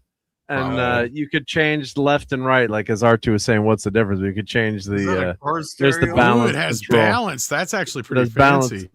built into the knob. So the Yeah, top all knob the- is the left speaker, the bottom knob is the right speaker. He just And went outside and took that from his friend's car stereo. yeah, there's not much else on. And is there? Oh, there's a headphone jack and AC/DC. You can do AC/DC switch. So that's a very simple boombox. But listen to this. This is my music system for years. Yeah. So Wait, and didn't Hale, we that just hit 100. We just hit 101 viewers. So like, Oh, cool. Is that headphone jack, did it work also for a microphone, or could you just record your voice? No. He had the microphone on the outside there. It's right above the speaker, I think. yeah. See the. So you could just talk. Actually, right, it looks and like it's record it? stereo recording because it looks like you have two mics Yeah. there. Yeah. that's So you do have cool. record. Batteries. Mine didn't Yeah, have people, two. wait, that was like a thing that they lost. Like a lot of the earlier boom boxes, when they had the built-in mics, they had the 2 mics so it could record in stereo, and then they quit doing that. Are those microphones or tweeters? I No, thought those are were microphones. tweeters. I guarantee Okay. you, those are Yeah, microphones. yeah. That's cool. Yeah, well, someone can This is Google the before model number of this tweeters boombox were is on anything. M. Yeah. It's a Sanyo M9901. So someone Yeah. in the chat could Google it. Yeah, And send that to pick up Bend, the spec, Oregon, yeah. to Headcase. Yeah, you could always send your Mr. Microphone to an audio to a radio station too, and play it through that Yeah. thing as well. Hey, babe, we'll be back to pick you up later. So there's the back end, but yeah, I got that's one of my. I bought the antenna, and I didn't buy the belts were kind of expensive, so I didn't buy the belts. I was gonna open it up, clean it up, and see if that worked, and then buy the belts were like $30. So Put it on your not shoulder, that Mark. expensive. You got to put it on your shoulder like you're walking down. Yeah. the Oh wait, avenue. Mark, what's Come the on, model bro. again? Yeah, give us- I didn't. I got that Come wrong. on, bro. It's Yeah. M9901. He looks like he 01. hasn't done that before. Yeah, I didn't walk around with the boombox Yeah, listening there to you Jeff go. All like this. Yeah, yeah. The M99 the M990 through the M9909 were not completely successful, Kirk. Oh, let's turn it on. Let's see. Yeah, I let's would play be some rocking music. on DMT. You got a tape or something to put in there, bro? Oh, I have a tape in there. Yeah, the tape's not working now. The question I can't is, are even we find one allowed for to sale play right now, but it? you know how much just a button for it goes for? $29. Oh wow. Wow. Yeah. Yep. Let's It see had this. a Just play the built-in radio, twin- bro. Play the radio. built-in stereo condenser. Oh, no, mic. it's not. There we go. Made in Singapore. Let me go FM here. Of course, the Honestly, FM antenna, I've always the thought antenna's boombox- not connected yet. Sorry, I always thought Just boomboxes need like to that. grab was- a coat hanger, solves a bunch of problems. Yeah, I'll go AM.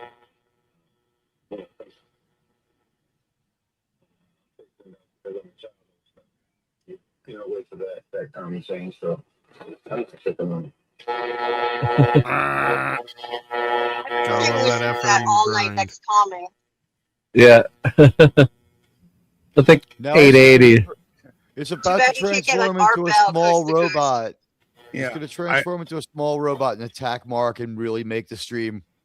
Yeah. I still have All my right, well, I don't want NOAA crank radio for weather emergencies that you Oh, crank it wow. up. It sounds just like that. Is that on AM or Is it- FM? That was AM because the antenna's busted. But I apologize for that. Oh, and I got to catch up to the chat here. I apologize, everyone. Thank you, everyone who's been hanging out with us. Got to catch up to the chat here, but yeah, it's fun to have these kind of projects and do these kind of things. So here's as I catch up, show you some of the stereo gear. Let's see. So that's my brother-in-law's old video editing setup from probably the 90s. Yeah. Wow. I think that's one of my Onkyo stereos. I just went through Google Photos, said you give me stereos. So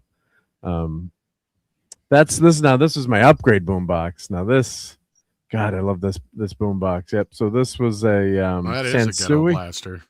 Yeah, So much bigger that Tom, it's black, of course. that thing. This was awesome, but the equalizer on this because it's black. Now, unfortunately, when the Red Sox beat the Mets in the World Series, my roommate started trashing the room, and it got some Other way around. Other way around. What do you mean? What? I said the Red Mets. Sox beat the Mets. Oh, the Mets beat the Red Sox. Yeah. Oh, and thank you, Mecca J, for the 30 joules. Thank you so much. Yeah. Really quick, our co-panelist on Saving Star Trek, his name, Sean Carter. He's actually Gary Carter's cousin. For sure, yeah, which is amazing, right? Yeah. It's always amazing to get some of those Mets stories from him and hear about on the most interesting baseball team of the last 100 years, the 1986 Mets. And now this was my amazing setup here. Look at this, the beautiful picture on this TV here. We've got a dot matrix printer. We've got and this is connected to my color computer. And that was the cassette recorder to record your programs on the Radio Shack color computer. But what are you watching that looks so provocative? It looks like hey, could that be I bet you it's Planet of the Apes. Planet of the Apes, maybe, or something there. Yeah. That looks pretty naughty. I'm just no, there's water there. I don't know what that is. Yeah, it wouldn't be too naughty. Yeah. Yeah, it's a classic an old Onkyo. Yeah. THX, yeah. And look at this was the speakers from my mom's Vega. And God, that was the first car that we had that had a cassette player in it in the early 80s. So you could actually put a cassette, it was just like unbelievable. You could choose your own music in your car. You were like, wow. I think that's just one of our vans or something. Yep. Where the heck is that? I just grabbed. That's my buddy Rob's. He was putting in a really good stereo. This is my dad's first vacuum tube radio that he made. I got the power supply went, so I got to change out the power supply. But it was still. I turned it on. It was working. I think it's just AM. I think it's AM. But he built this as a kit back in the day in the 50s and 60s. You'd buy kits, vacuum tube kits, and you put them together, and that was like a novelty, right? To be able to make your own radio. That's what J.J. Abrams' grandfather did for a living. Is that a Kelvin radio construction kit? It's from the New York area. We could have broadcasting history right here. The genius who gave us Rise of Skywalker. So this is RCA on the knob, but who knows? I don't know what it's obviously some kind of kit, right? He bought third-party parts to make his kits. He didn't make his own parts. Yeah. So this is a kit. So I don't know. Can't ask that. I'm gonna call it a J.J. Abrams Kelvinator kit. Yeah. Come on. We have some movie making Star Trek. Is that why he called it the Kelvin Enterprise? Yes, and that's why there's the Kelvin Ridge in Star Wars. It's in every single movie. Yeah. He has a little bit of OCD about pretty much everything, that JJ. Yeah, except actually finishing a fucking story. He has OCD about writing beginnings. Come on. So remember when you had a cable box? I mean, I guess some people still do. That had the DVR in it. Yeah, it's Scientific Atlanta. Yeah. This is my stereo setup, and that's my Oppo Blu-ray player. Thank God I got that. That's one of my most prized possessions these days. Yeah, you know what? No. I They'll still make have- those. Oppo is a Chinese company. They're always going to make players, and they'll make them without HDCP, and they'll make them without the encryption. My cable box now is just a milk crate got full an of Xbox up there? unidentifiable cables. Does anyone else? Does anyone have that kind of cable box? Am I the only one? No. What are you talking about? I now have a cable box, but my cable box is just a milk crate full of like coaxial. Yeah. All the old cables. Like, I have a milk crate filled with cables. I have a cable box, but it can show me TV, but it's not a cable box. Yeah, I have about 17 of those. A lot of them are just little transformer wall warts with the cable wrapped around them. I have several milk crates full of nothing but power supplies and cables. It's just all hanging out in the ground. Right. I thought you meant cable boxes. I'm like, Lighthouse has a bit of people out to Bright House has people out looking for Istophobos. I also have the cable box where you run all your cables into a box and close it. It goes in one end out to try to neaten it, make it look neat and clean. I have those kind of cable boxes too. You know, really functional. I bet TiVo's feeling pretty stupid right about now. They knew this time was coming. You know, they saw the writing on the wall. They're like BlackBerry and Nokia. Yeah, and TiVo had a great interface, and I actually had one of the TiVos. Oh, and thank you, Crazy Cat Guy, for posting that link or the model number. Now this was Cablevision had their their boxes, and this was like an add-on hard drive that you could get to get even more DVR space. But I actually had the TiVo that could actually burn DVDs, which is unbelievable. So you actually had you could record to the hard drive on TiVo, and it had a DVD burner in it, which was amazing. Yeah, so I have a bunch the of those. movie companies effing loved that one, right? Yeah, they got rid of that pretty quick. And hail to the great Dadman. When Dadman is here, we always play Dadman fervently emoting here. So hail to Dadman. Never that way. God damn it, Mark. Jeez. God damn it, Mark. My question is real quick. Do people who watch Tropic Thunder now have to like grab their phone and like Grok or Google like what's a TiVo? Like what is this thing that is the plot device of the movie? Yeah. I think people that are Googling Tropic Thunder right now are probably Googling more things than that. Mark, Mark, you're making me anxious. You do have a fan in the back of that cabinet, don't you? No fan. No, I just have air conditioning. The house is always air conditioned. Well, I did have fans at one. I cut open the back. Okay, that's what I mean. So yeah, otherwise that receiver is going to cook. Mark, other ones I did have fans behind there in the old days, and then I just cut open the cabinet. Yeah. Oh, and anyone remember the Ouya player that flopped? How do you say that? Ouya, or what? O-U-Y. I remember the publicity campaign. I don't remember what the hell they did. It was a video game console, like this little Android console, and it was a Kickstarter that did really well, and then it totally flopped. I still have two boxy boxes. Does anybody remember those? What's a boxy box? It was a hardware media player, which was this black cube about 8 inches on the side, but then with one of the corners cut off, so it sort of sat oblong. It was one of the first basically hardware media players running on a modified Xbox Media Center interface. I had a WD-TV. You remember those WD-TV Istophobos? Yeah. Those came after. Those are basically like poor man's boxies. But okay. The thing is, the boxies phone home, and when the way to shame me. Yeah, when the company no. I have like 4 WD-TV models too. The thing is, they still work. The boxies don't, because it had to phone home to its server, and when Boxy went out of business, you couldn't even turn on your box anymore because it couldn't find the couldn't find it, right? Yeah. But the first WD-TVs were the best. Every time they did an upgrade model, it got a little bit worse. It dropped a little more of the flexible outputs. The first ones were really, really cool. And then here's the back, so you can I cut out the wood back, and then here's the joy of wiring. Well, yeah, because I wired the whole house for the stereo, so I can go into any room in the house and play the stereo. Of course, now you can just buy an Echo and just say play Jethro Tull with your mono speaker. But and I have it going outside to the patio in the back. I have speakers set up, and HDMI runs out to the back of the house. Yeah, that's actually very neat cable management. I can't even see daylight through all mine in the back. Yeah, so there's Professor R2 right here. Yeah. Look at all the physical media here. Look at that.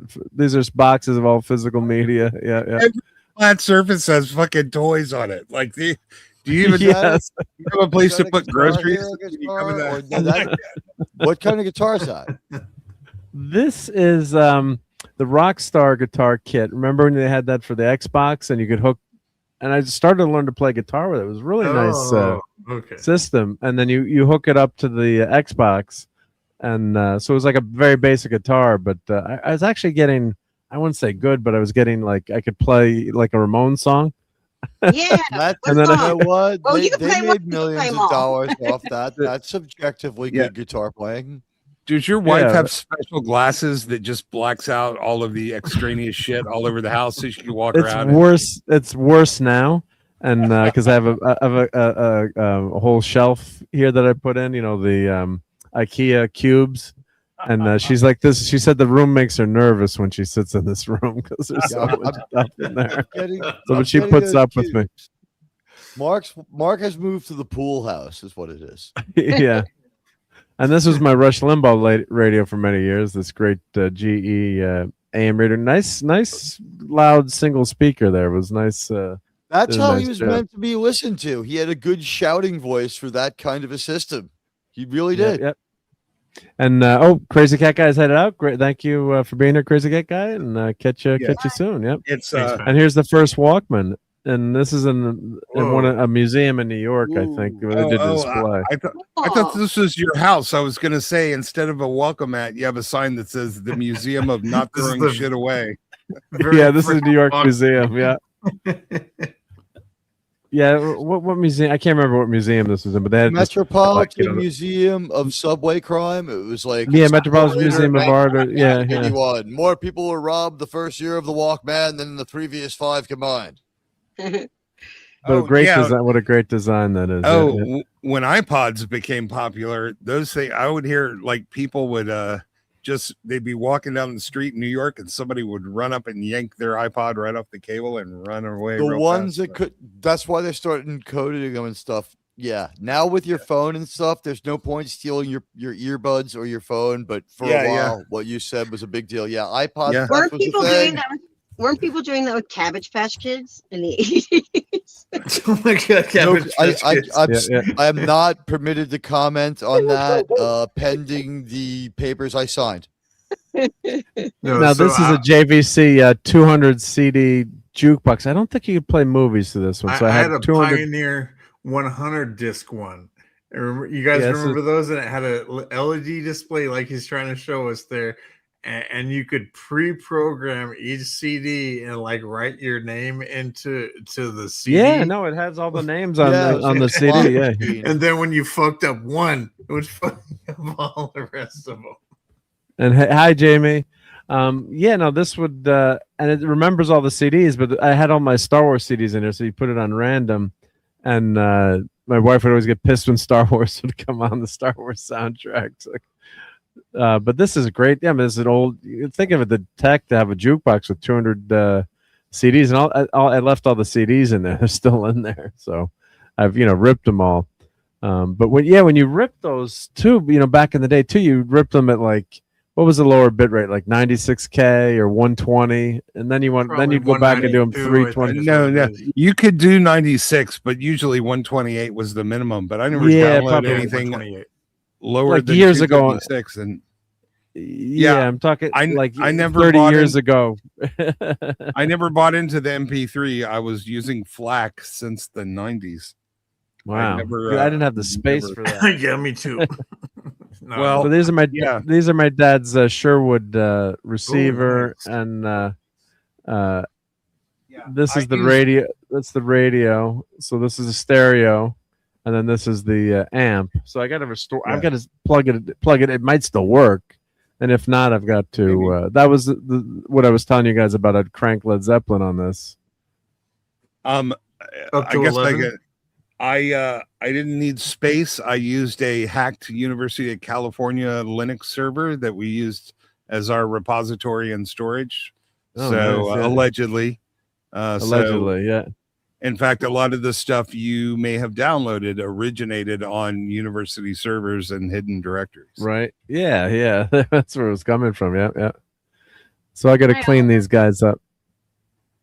On this comment, as a resident of Jamaica, Queens, growing up, you know what? I have heard some ghetto blasters that would have made Captain Kirk and Spock just pull out that phaser. They were so loud. Oh, and I was going to comment on RG's thing about the sneakers in the 90s, people stealing them. That was what it made all the public schools in Philly turn to uniforms because little kids were shooting each other for their sneakers. It's crazy. Ouch. Yeah. So here's the vacuum tubes for you youngins who've never seen a vacuum tube before.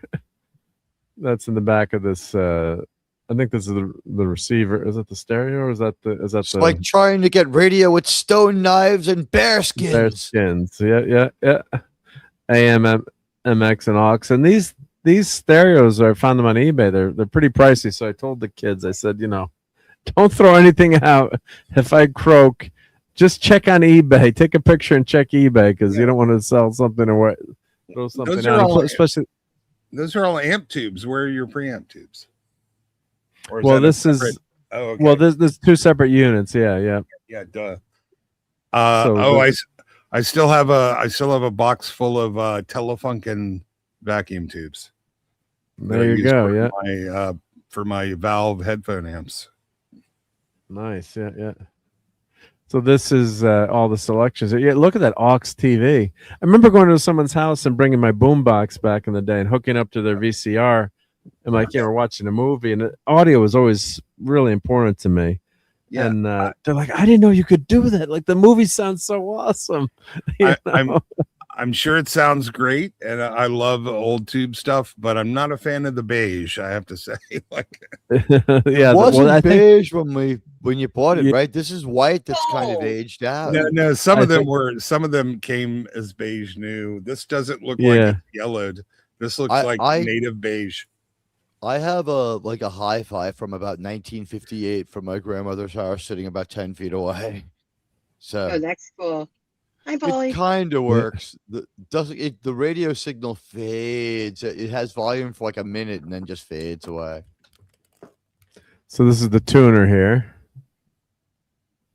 Heavy. These suckers are heavy. I mean, if this fell out the window, it's taking someone out, right? So, just really, really heavy duty stuff. So, but someone on eBay is selling the kit to restore these. If you were, once I plug them in and see what's happening and test them, you can buy. I checked that fuse right away on the bottom. Yeah, I'm going to test the fuse first to make sure the fuse is well, it's a good fuse. I'll test the fuse and maybe it'll blow. Oh, what's there? Is that Annie? Oh, that's Annie doll. Yeah. Mark, do you still have these things? By the way, as far as I just took these pictures a few months ago. Yeah. Oh my God. Are you a hoarder, bro? I'm trying to help you out. This is symbolic. All of his wife's boxes with all the crap shits on bottom, weighed down by heavy stereo equipment, suppressing it. This is actually Grandma's attic. So this is Grandma's attic. So we were going through some of the stuff and checking the stuff. So that's the stereo that was there. Yeah. I thought I never threw shit away. Jesus. Well, we just respond quick to Cable Divine. Let's remember, people being shot for the Oakland Raiders jackets when they moved back to LA. Let's remember, they were being shot by other LA fans when they were in LA. The famous stabbing in the stadium in the middle of a Monday night football game. Yeah, they were always going to get shot or stabbed by somebody. It wasn't like They have jails in the Hey, state. Paulie, how you doing? Hey, Paulie's here, and he's telling us all to go to bed. And Paulie is correct. Yeah, it is. Probably It's right. 2 a.m. Yeah, I got to get to bed soon. We're having a lot of fun level. tonight. We have 100 people watching, so it's tough to go to bed. But yeah, this is the that over ancient. on the vertical side? Because I'm watching the landscape side. I'm seeing like a little over 30. Well, I'm combining with Twitter and everything else. You know, we like to round up here, and Marc D with We're the not C finding out Mark on how many people they're watching. You know, and Paulie No, has I was actually stream wondering if it was tomorrow. like on Rumble and X2. That's kind of why I was asking. Yeah. But, Admiral, no, I appreciate out of anyone the who's thousands watching of with us people that tonight. watch your stream, we don't take down the numbers. Paulie has Well, what a great was the- stream tomorrow at Yes. Yeah, we got 2 to mention o'clock that. Eastern. Actually, no, the view count just changed a little while ago. Isn't it the 24th? Isn't that the day? It's Monday now. It's Monday, every yep. view counts from the first frame watched. From here on in, the rules changed a couple of minutes ago. Well, Oh, 2 that's hours right. ago. Yeah. hopefully And everyone's I'm sub to the Latino grandfathered in. slant. And so, Courtney, tell us what Paulie has coming up tomorrow. Tomorrow, it's 11 o'clock Pacific, at 11 a.m. Pacific and 2 p.m. Eastern time. And he has Lou Diamond Phillips on live. He's going to be interviewing him.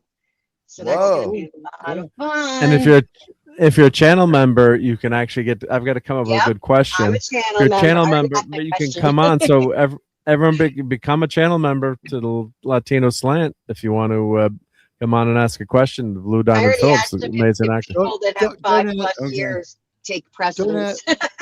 Don't ask him what it was like to have his wife leave him for Melissa Etheridge. Yeah, I was thinking that exact fucking same thing. Leave my question out. We could avoid the question like that. I'm not guys. asking him that. Ask him And about Tom the will be on. Tom is going to be on tomorrow too with at that stream. Yeah. Correct, Tom? Ask him about the Yeah, big I just hit. watched his that new was movie. a funny movie with Marky Mark. I found this in Grandma's basement. The Ballad of the Green Berets. Hello, Vietnam. What Ballad of the we are Green fighting Berets. for. Yeah, and other country ballads. Yeah. Oh, that's one of those ripoff albums. Right. Sung I by guess. the Deputies. Yeah. So it's Yeah, Mark, you must have a huge house.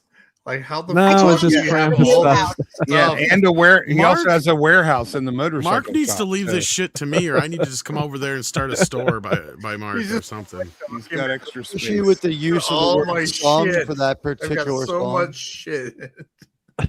And if Paulie didn't see this picture of me earlier, I don't know how long Paulie's been watching, but there's me, and then that's the boom box, and then here is let me switch my camera here. I could show you all my shit in like 5 minutes. So I still have this.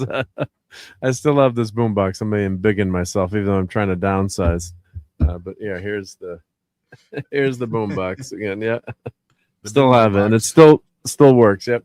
So let me share what Tom has got. Well, this is just the intro I made for tomorrow since it's only going to get used. Oh, okay. Yep. Let me get back here. Let me add the stage. Yep. I got to remove these photos here. Did it go? Add the stage. Yep. Oop. There we go. Yeah, all right. well, my mom says it means I was sent for something really special.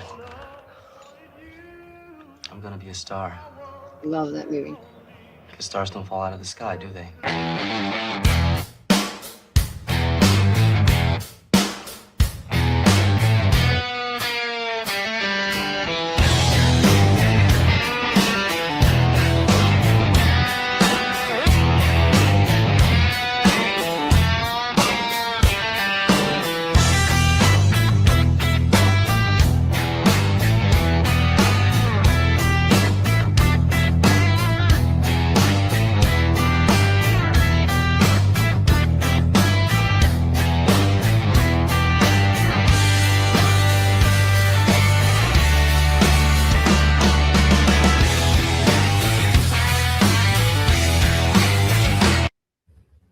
Yeah, Tom. We're going to kick some ass. Nice. Yep. Way to go. Yeah. Way to go. Look at how many huge roles he had.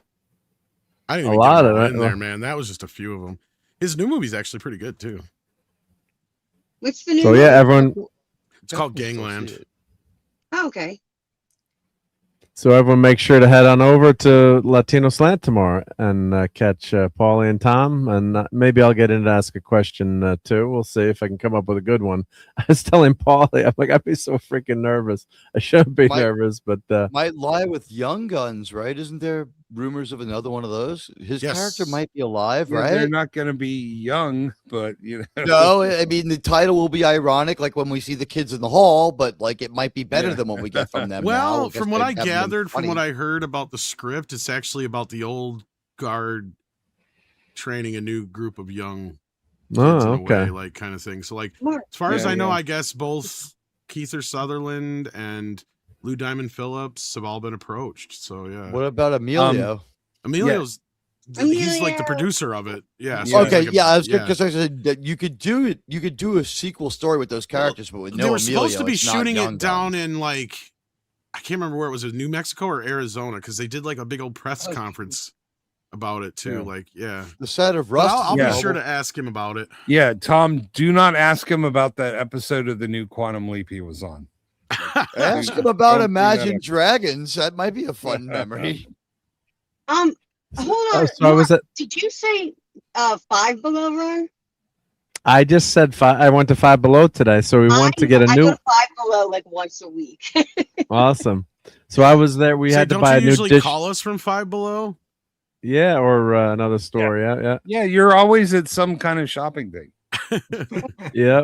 But I got stuck. We had to buy a new dishwasher today because our 25-year-old dishwasher gave up the ghost. So and it would only go down to like Halloween 2 King Ring. Oh my god! Did you keep it and now you have like 35 dishwashers? That is pretty cool. Not that one, but the other one, the pumpkin. All right, guys, I got to get out of here, so I'm just gonna. Oh, that's cool. I'm gonna drop out. You guys have a good night. Take care, Ista. Yep. As I'm waving goodbye and my camera's off, but everyone check out Ista Phobos channel. Yeah. Yes. I'll put my new video link in the chat. Please go watch it. Everybody have a great night and have a good week. And you're missing out on foodery too, so you're gonna get to bed skinny. No, I always do that on purpose because I can't get hungry at 3 a.m. So, oops, language. Sorry, Sean. All right, I'll catch up with you guys during the week. Cheers. Take care. Yep. Take care. Yep. I was gonna say I was just imagining you, coming home from the 2 towers and being like, "Damn, they put in my new dryer. Amazing. It's gonna last me." Yeah. Oh, it's my dishwasher. My new dishwasher. Dishwasher. This will be cleaning my dishes forever. Yeah. So the thing I had to put in. It would. Oh, I got to give you a wrench. We'll say hi in the chat, and I'll give you a wrench. Yep. Okay. It won't cost you anything. So I can self promote. This is all selfish, people. Mark, no, come on. Oh God. I'll also promise to be a good wrench and thank people and stuff. Yes, here we go. Let's see. Oh, hide user on this channel. Oh no, wait, no, remove. No, yeah, that's kidding. Probably the safest option, to be honest. Kidding, but you know what? Just kidding. I'll be in good company. There we go. And so this is a 5 Below run. Yeah, and typically I see stuff that's cool, and I didn't buy it. But that Halloween 2, that is a cool keychain. That is. Come on, that's pretty good. You know you bought something. I did buy something. Are you kidding? But not you bought that. One of each of those. Yeah, do nugs, not drugs. Good drugs are nugs. My high school was in when I was in high school. It was like the coolest thing when they opened. Speaking of Courtney, you've been shopping recently? Not tonight. Tonight I have not been. Well, but I'm saying like I haven't seen you in like 2 weeks, so like you've been shopping. I was just at 5 Below 2 days ago. I was at Walmart today, and they had a lot of good action figures. I was kind of surprised, and I was also completely shocked that I still can't believe they charge like $30-something for records now. Oh yeah, that's the norm. That's why I like to look for we just got done buy with all that. Used. Yeah, we went a big rant about physical media, and you know what? If you see an album that you really like when you're doing that, you probably should pick it up. Honestly, the one good streaming media upgrade I got, it still didn't save the movie, was Kingdom of Heaven. I bought because it was such a great medieval action movie. Like the acting, after a while, you realize Orlando Bloom sucks and everything. But I put it on one day out of nowhere just for the hell of it. They had restored like 35 minutes in the middle of the movie in this like chopped out storyline about Eva Green's kid, which was dark as hell and didn't improve the movie. But I was like, now I understand why she cuts her hair and acts crazy for the rest of the movie. Oh, a lot of cool gremlins were here. Yeah. I love all these minifigs. They're cool. Yeah, they have spikes. Yeah, I saw those. You like those, Tom? I like the mini Funkos. I can hear Tom. Tom's like, yeah. Those are actually pretty sweet. Midnight. Can't get them wet. If I get them wet, will I just be able to sell the extra ones on the side of the highway? If you get them wet, they love you long time. A little mini funky. There you go, Tom.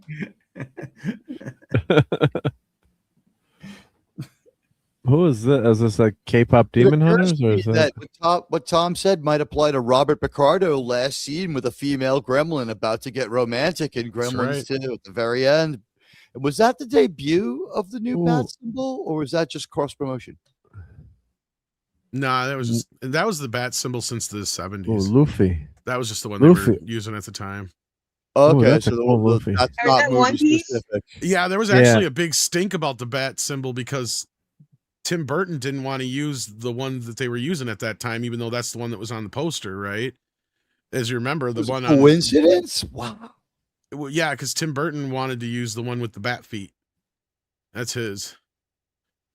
And Warner Brothers was like, no, we want him to have the original, and they won that war for the second film. Mark, speaking of One Piece, I don't know what it was because you couldn't open it and they didn't have any display, but there was a gigantic box at Walmart in the action figure aisle that said One Piece on it. I actually have that Michelangelo. What was inside of it? I was actually going to bring that up. They actually do have little mini Funko Pops. I love them. They already have those. So this is one of those metal figs like my Gremlin or my Ninja Turtle one. Oh, hell yeah, I definitely want them then. Oh, I'll have to go back and get them for you. Mainly the Gremlins. The Mogwai okay. But like I like the Gremlins. You like the Gremlins, right? And then Home Depot has I got to show you my Home Depot video that I just did. Yeah, I figured I should have grabbed that. I feel like Tom would want this. Yeah. Yes. Does Home Depot have their Halloween stuff? Yes, the Home Depot Halloween stuff I gotta is go out. in there. I gotta go in this year. Operation. Oh my god! I love it. I'm like, Maureen, can I buy this? She's never been into Five Below. I'm like, do you want? It's next across the street from the appliance store. I'm like, let's go to Five Below. She's like, I've never been there. What is it? I'm like, you'll love it. She's like, and she's laughing. What do you mean? I'll love it. And she's like in there for 10 minutes. Like, get me out of there. Yeah. I bought two like horror t-shirts there because they're $5. I got it's a great store. A Nightmare Before Elm Street and a Friday the 13th t-shirt. Hey, not to be too personal though, but Mark, like, what's the trade-off, bro? Like, does she like a vases or she just gets to be married? She gets to be married to me. Oh, come on.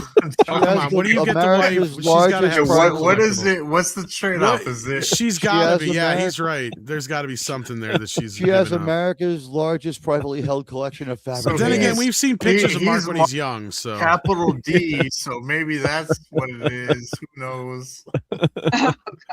Oh, there's a Gremlin vinyl. I'll have to go back and get Tom those. The Gremlins, yeah. Gremlins. Yeah. Nah, you don't have to, but your Five Below is stocked. Ours is always empty. You're just looking for an excuse to go back to Five Below, and you can blame it on me. And the wife's like, "Why did you go back there?" Tom wanted these Gremlins. Well, you didn't have to buy the $300 worth of other shit, Mark. Yeah. Where are we supposed to put it? Yeah. It'll go in another one of the, no, just. My guess is he probably has a really good kitchen. Like with really immaculate kitchenware. The bathroom, that's her area. That's what I'm guessing. Is that am I right, Mark? Do you have like really nice? He cooks all the time. It can't be. I cook, yeah. And I tried to buy this. I tried to buy it, and like she's like, "You're never gonna crochet." Avoiding the question. She thought you were gonna crochet, Mark. You're never gonna crochet. Yeah, she's like, I want to buy this show. Winnie the Pooh crochet kit. I'll crochet. I'm never gonna crochet. She's like, you're never gonna effing. Well, she didn't say effing, but unless you find a machine that does it for you, you're never gonna do it, Mark. Yeah, she's like, put that back. You're never gonna do it. She's right. You know what I buy at Five Below? I get all. My dog has a better wardrobe than I do. I buy all of my dog's T-shirts at Five Below. He's a Seinfeld T-shirt. He has a Jaws T-shirt. Cute. He has an MTV T-shirt. He's got the cool shirts from there. He's a cool dog. He is a cool dog.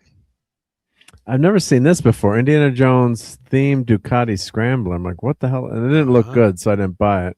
Is You that don't have from one of those in their garage? That's from the last movie, isn't it? Is that? Oh, that's the new movie. Okay, that's why. I think so. Oh yeah, That's when he drives through the college campus, isn't it? Yeah, and this was $5. I'm like, I'm not spending $5 on this. It's too shitty looking. Or is it one from one of the other movies? But I could. Well, someone can Google it for us. Yeah. Dude, the big college campus. You got chase I real remember is motorcycles. the big college campus chase I remember is in 4 when they crash into the Marcus Brody statue, right? Maybe. Am I getting the two mixed up? I When thought it he's was in the last in one. the last movie, he doesn't really have a campus. It's just a bunch of buildings in downtown New You're York. right. Where Maybe they it tell him was to the one. leave. What one was the Remember? yeah. Or you're right. Maybe it was Mutt on the motorcycle. That might be Mutt's motorcycle. Oh, Mutt's Yes. motorcycle. Now that, okay. yes, you're right. Yes, you are right. it's- Yes, I was getting the two. He doesn't have a scrambled, yeah. campus in 5. I can't believe that I actually would give. Yeah, credit I to know, the you're right. information of You're Tom 100% Connors. right. Just put on my calendar. Well, that's because Look Crystal at my Skull channel and description. One's Dial of corrected Tom Destiny are the Connors. same shitty movie to me. They're all the same crap. Oh, Dial of Destiny is a lot worse of a shitty movie. It but is. Neither is good. Okay. I mean, there are moments about every half an hour for 2 minutes, like Temple Mandalorian of and Grogu. Indiana Jones 4 They've good entertains posters me. there. Every once you in a get a while, Mandalorian like I and still Grogu like poster? Marion, and people don't like Shia LaBeouf, but You know he what's can funny? act okay. There's some bad shit in there too, though. What is that? Oh, Mortal. Like one of these I things. bought all the is not Supergirl like posters. The other. No, One of you these didn't. things is kind of the same. One of Those these are the things shittiest is posters not I've ever like the seen. other. Oh, no, now we're Did getting- anybody guess which it is? You know what? Our taxes paid to write that song, so you can sing the whole thing. We all own it. Can we all guess which one's not like the others? Spider-Man. Yeah. Drunk. Spider-Man made money. Flop, flop. Biggest hit of the year, probably of all time. Flop, flop. Yeah. Is it possible that I know you're showing posters. I'll let you get back to it here. But is it possible, because we got Admiral Teague on here, and I told him Oh, I want that before Batman poster. Sold out. about riding, that maybe that you can sneak in a couple of your motorcycles in. Would that be cool? Like when you get a second? He's like, Oh yeah, I could show if you some could do that, motors, maybe. before we Or get out of here. Does Teague like motorcycles? So that Joker one was sold out? That sucks. Who doesn't? Yeah, I was looking for these That's two. the one I or want. any Yep, of these. yep. Yeah, And any none of those the three, posters, yeah. none of the posters. Oh shit, the Batman one is here actually. Now That's I have the to one go I back. want. Damn it. You gotta go. I gotta go back now. I gotta go back now. And she's Damn gonna it, see Mark. the charge on the credit card. Damn it, Mark. Yeah. I missed that one. Shit. How I did do miss not that? need any more fucking Was she- posters. She was rushing me. Yeah. Which I is have so many exactly what posters went to through my put head up. when I was walking out of Michael and the guy goes, "Hey, by the way, you want to buy the poster?" And I said yes. I don't need any more posters. Of course I do. I identify as a problem. On this That side, is yeah. a problem I have. Yes, collecting. Yeah, I can't It's not replace you because I hoarding if don't it's do collecting. anything. Yeah. Oh, Britney Spirits. Oh shit! I have that. So yes, I have a double-sided theatrical poster of Michael. Well, those are nice because when you shine the light through them, they look good. I actually have a bunch of those a guy sent me, like from the. It's from circa 1990 through 91-ish, because like the better ones of the bunch were like RoboCop 2 and some other ones, but like yeah. So I want to get a few light boxes, but I looked up the price on those bitches. Holy shit! They're cost It's a fortune. cheaper. It's cheaper to buy an HD TV, turn it on its Courtney. side, and plug in a USB that'll change posters for me. Than it would be wow. to do that. It would have the same effect. Courtney got upset and left. Oh no! Her internet goes out sometimes. Yep, yeah, so. when you're I know. switching She'll things be back. around. It's like She's you're back, yeah. shopping There more she than is. me. Oh, Shrek, Garden Gnomes. Yep. There she garden is. gnomes? Is that what those are? Yes. Shrek, Holy Garden hell. Gnomes. Yep. Skibbity toilets. Oh, for fuck's sake! What the hell is that? I hate Skibbity. Yeah. Kids and their shit. Yeah. Kids and their newfangled Nintendo kids turtles. and their toys and collect. Yeah. What's that? Chucky figures, I guess. Yeah. Chucky's on everything. Yeah, Chucky's seem to be everywhere here. Yeah. Well, plus Halloween stuff is out now too. So. Where is this that you're looking at? Five Below. Five Below. Yeah. It's like a. How would you say? Slime. Like a resale store? Slime. Yeah, slime. It's Swiss formula. I'm like, why the hell is it Swiss formula? What the hell does that mean? They have cheese in it? But it's Swiss. Yeah, it's Swiss. It's got to be good. Bob things like there's little thing like the stuff you played with as a kid, or is that actually a candy? No, this is just you play with. Yeah, you can't eat it. Yeah. Look, the world's smallest Barney. Oh my god. I didn't buy it. Yeah. Hey kids, I'm Barney. I am so tiny. Can you believe Tiny Hellboy on that is of all people, Selena Gomez? What about Selena? She's Barney's like partner. Like she's in Barney. Oh, she's in Barney. Oh, that's wow, yeah. Remember when there was a wall full of like GI Joes and a wall? I have full some of mini Barbies? Master of the Universe, but they don't look like that. Like there was like micro figures. I don't even know what I'm looking at now. Like what is that? They're micro figures. Yeah. Mine look like literal reinterpretations of the regular sized ones, just shrunk down. Okay. Same box. Yeah, these aren't that good. Yeah, I don't know how much. Actually, I'm they look like they have $5. more articulation. Actually, they look like because the ones I have literally just have the same points of articulation as the originals, like the same 6 points or whatever it is. The Big Lebowski. No way! I missed that. You went over the line. I would so buy that. Is that really tied the room together? Does it come bowling with a 45 caliber in the bowling bag? I don't think so. No, just the ball. Yep. All that packaging just for those little bastards. Yeah, that's what I was thinking too. That's a lot of wasted plastic. Well, yeah, I guess. No, and there's what's his name? Like our fathers before us. Jesus. It's important to make plastic. Yeah, Jesus. Yeah. Don't fuck with the Jesus. Yeah. They got a Jesus doll. Well, that was in Marshalls. Yeah, that's figures. That was the first time I heard that. Well, I can't even say it on here, but the way they referred to him as. Oh, Marshalls and TJ Maxx are kind of like the same company. I was going to say TJ Maxx had some great Halloween stuff. I would wear those even though I'm not a Star Wars freak anymore. Look at those. My wife's like, you're not buying those. Yep. I understood that reference, Peter Vinkman fan site. The voices coming out of the magic box in my brand new Mercedes frighten and disorient me. I bought both of these. What the hell is that? You did. The Ember Chod from Dungeons and Dragons. It's from the movie. Well, Dungeons and Dragons Honor of Thieves. Okay. I was gonna say it looks these like were a fat $20. dragon.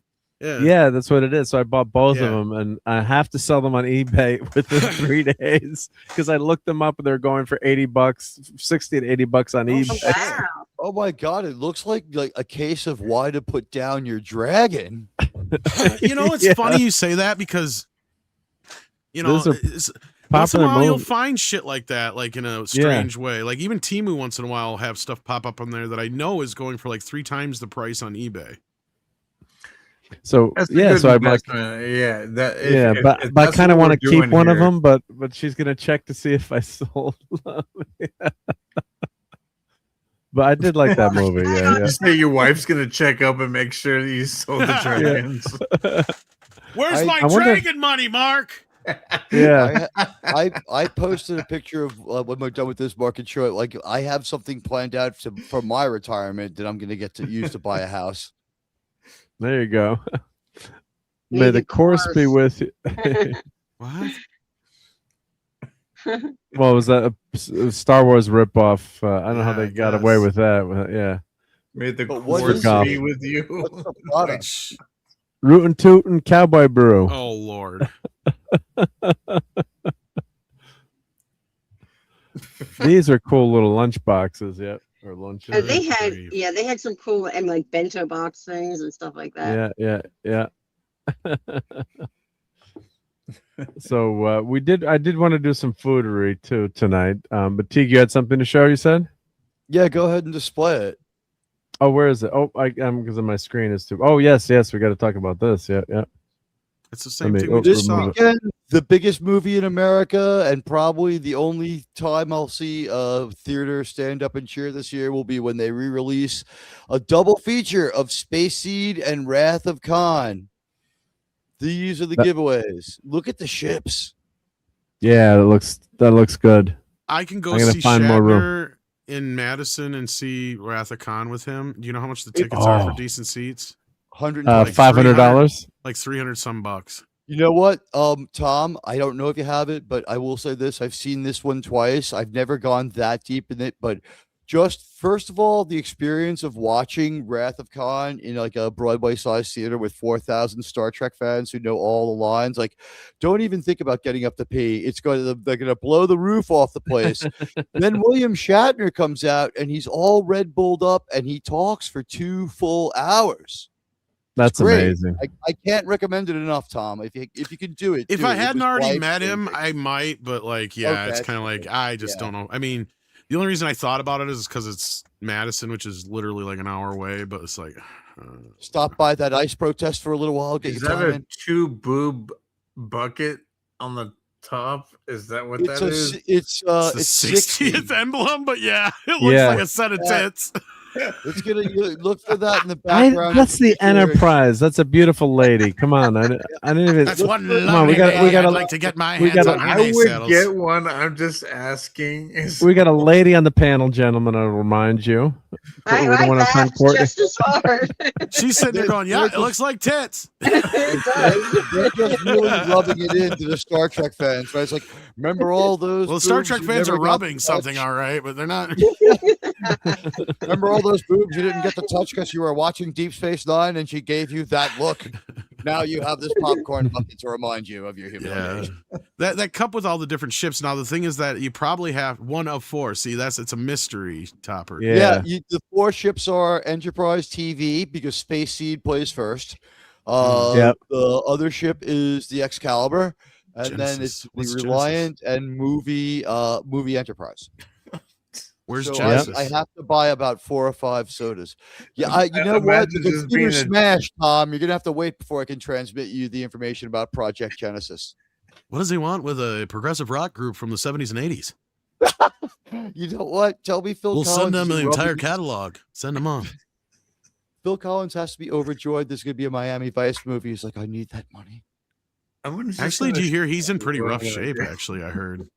Is that true? Yeah, I've heard he's in pretty rough shape. I was not aware.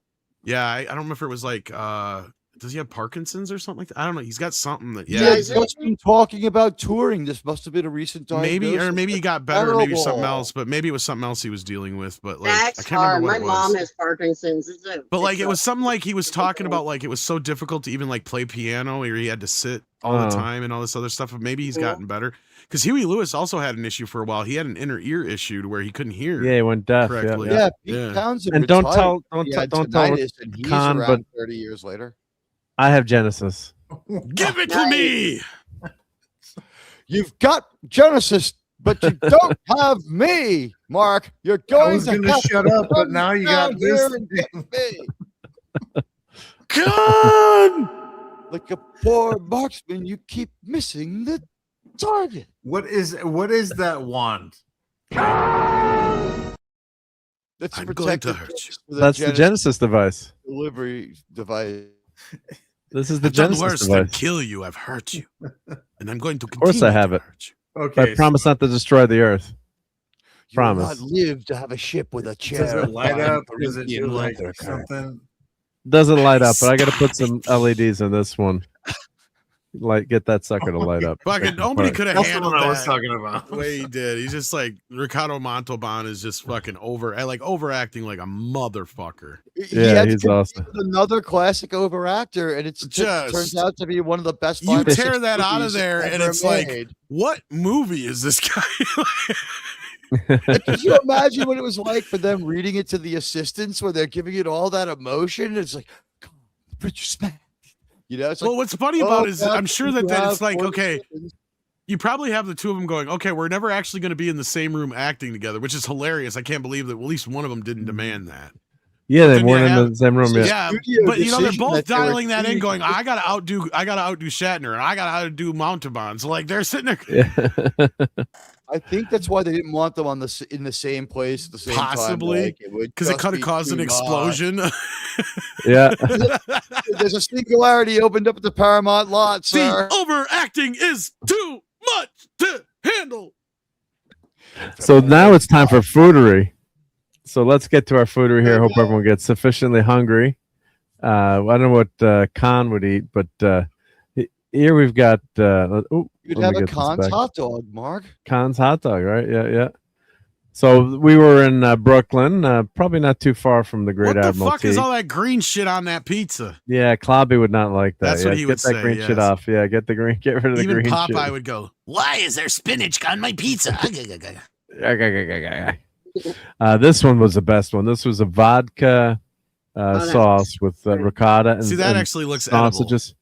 Oh, this pizza was effing amazing. This was so good. Yeah.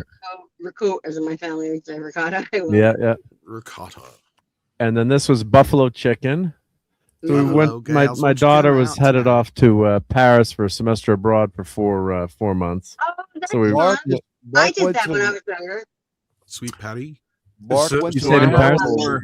I have more self-control than Istophobos because I can't eat anything you're going to show me. What I love is your daughter went to Paris. I'm in training right now, and I cannot eat any of this, but it looks delicious, and I'm gonna just bear with it. And I'm gonna love it. And I'm gonna shut up and just wish I could eat it. Yeah, they were a little stingy on the sausages, but it was a good flavor on the sausages. Yeah, so little good. stingy, but pizza was phenomenal. But they weren't on the ricotta, and that's what's important. Yeah, I went with the ricotta. Yeah, and this is buffalo chicken. You went to Rome, right? That's the name of the pizza place in Greenpoint. Yeah, it's Rome. What's it called? Rome. I took a picture of the box here. Rome to Brooklyn. Yeah, Rome to Brooklyn. So maybe that is right in the downtown filming district of Brooklyn where they do all the network TV shows. So you could have seen some celebrities there. Well, we had delivered because it's pouring rain, but actually, and this was of course a shrimp best pizza. Looking one right there. This was fucking good too. This pizza. That was my two favorites. A little too much. I mean, not that the other ones weren't good, but these are my favorites. Yeah. Can't see very well. Mark just showed us like $160 worth of pizza. You're not wrong. No, but I got to agree with Klobby. There shouldn't be green shit on my pizza. Yeah, he doesn't want green shit in the pizza. But here, order online and Rome to Brooklyn. They got 2 locations in Brooklyn. If I move out by you, you're just going to make me fucking fat. You know that, right? Yeah, Tom will be we can work out together. You know what? If we have a routine for Tom, we'll bring him to join my gym, bro. Let's do it. Because pizza's like one of my main cheats. We could bring you to every Friday night Met game, and you could just dance and moonwalk with Mr. Met to beat it, and that would work off all the calories. It would be a great fitness plan. I think you would be a Met fanatic after about 4 games. So there's Enjoy Paris for Nicole. Pally. And this tiramisu was the best tiramisu cake I've ever had. It was low calorie, thankfully. Dessert that I do not like is tiramisu. I don't know why. I usually don't like tiramisu that much. This was phenomenal, Courtney. This might have changed your mind on tiramisu. Me neither. I don't like it. We had to research the little cookies on the side. There's something like Sean knew what they were. I don't remember what they are anymore. Lady fingers. There you go. And awesome one. Yeah, I have a big appetite. So I had so many people. We had about 10. He's got a big family too. We had 10 people there. Yeah, so that was pizza for 10. Every time I turn around, I find out he's got another kid. Yeah. So and this was chocolate. You could eat this. Yeah. How many kids do you have now, Marks? 10? I have 3. Yeah, 3 that I know of.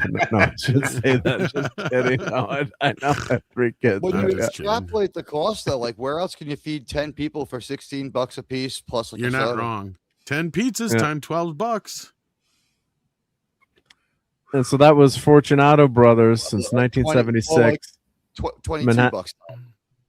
Manhattan no, Avenue. That was a line from Home Alone. $120 plus tip. Oh, okay. 10 pizzas for $12. That's 4 pizzas. Yeah, that's 4 now. Yeah. And hail to Grumpy Griff. He says, been a really great stream. Got to come back next week. Well, we'd love to hear that. Thank you so much. Love return customers. It doesn't cost you much to be here. We only show our balls once in a while. Hit that like and subscribe I have button, bigger please. balls with all of them, and I'm. She does. She has the biggest balls of all. Yeah. Right. If Yeah. you're on the fence, I only show up like every 10 streams. I've got big balls. She's got big balls. He's got big balls, and they've got big balls. So Teague, you got to head to this place. 78, Tom. My ballroom's always full. What? I would go to Fortune Nado Brothers. I said, can you believe that Angus is still out there on tour right now at like 78 years old? He looks as grizzled as could be. He's always sucking down to Foster's. It's just like, yes, me lifestyle. Is Brian Johnson back yet? I know he was. Yeah, he had some kind of surgery. They fixed up his voice, and apparently he can do it. But I mean, I've seen AC/DC 10 times. The last time was like 15 years ago, though. I felt bad because I had to deal with Axl Rose. I mean, did you see the video of them with Axl, though? Axl's voice left him after that. He had enough left to kind of get through it. Wait, that's just because. No. He might be the only AC/DC. He might be the only. Just live. No. I heard some of it. It's not that bad, but that's just because AC/DC is freaking horrible. Very simple. Worst. Like, Brian Johnson makes the music sound so much more complicated than it really is. Yeah, you're right about that.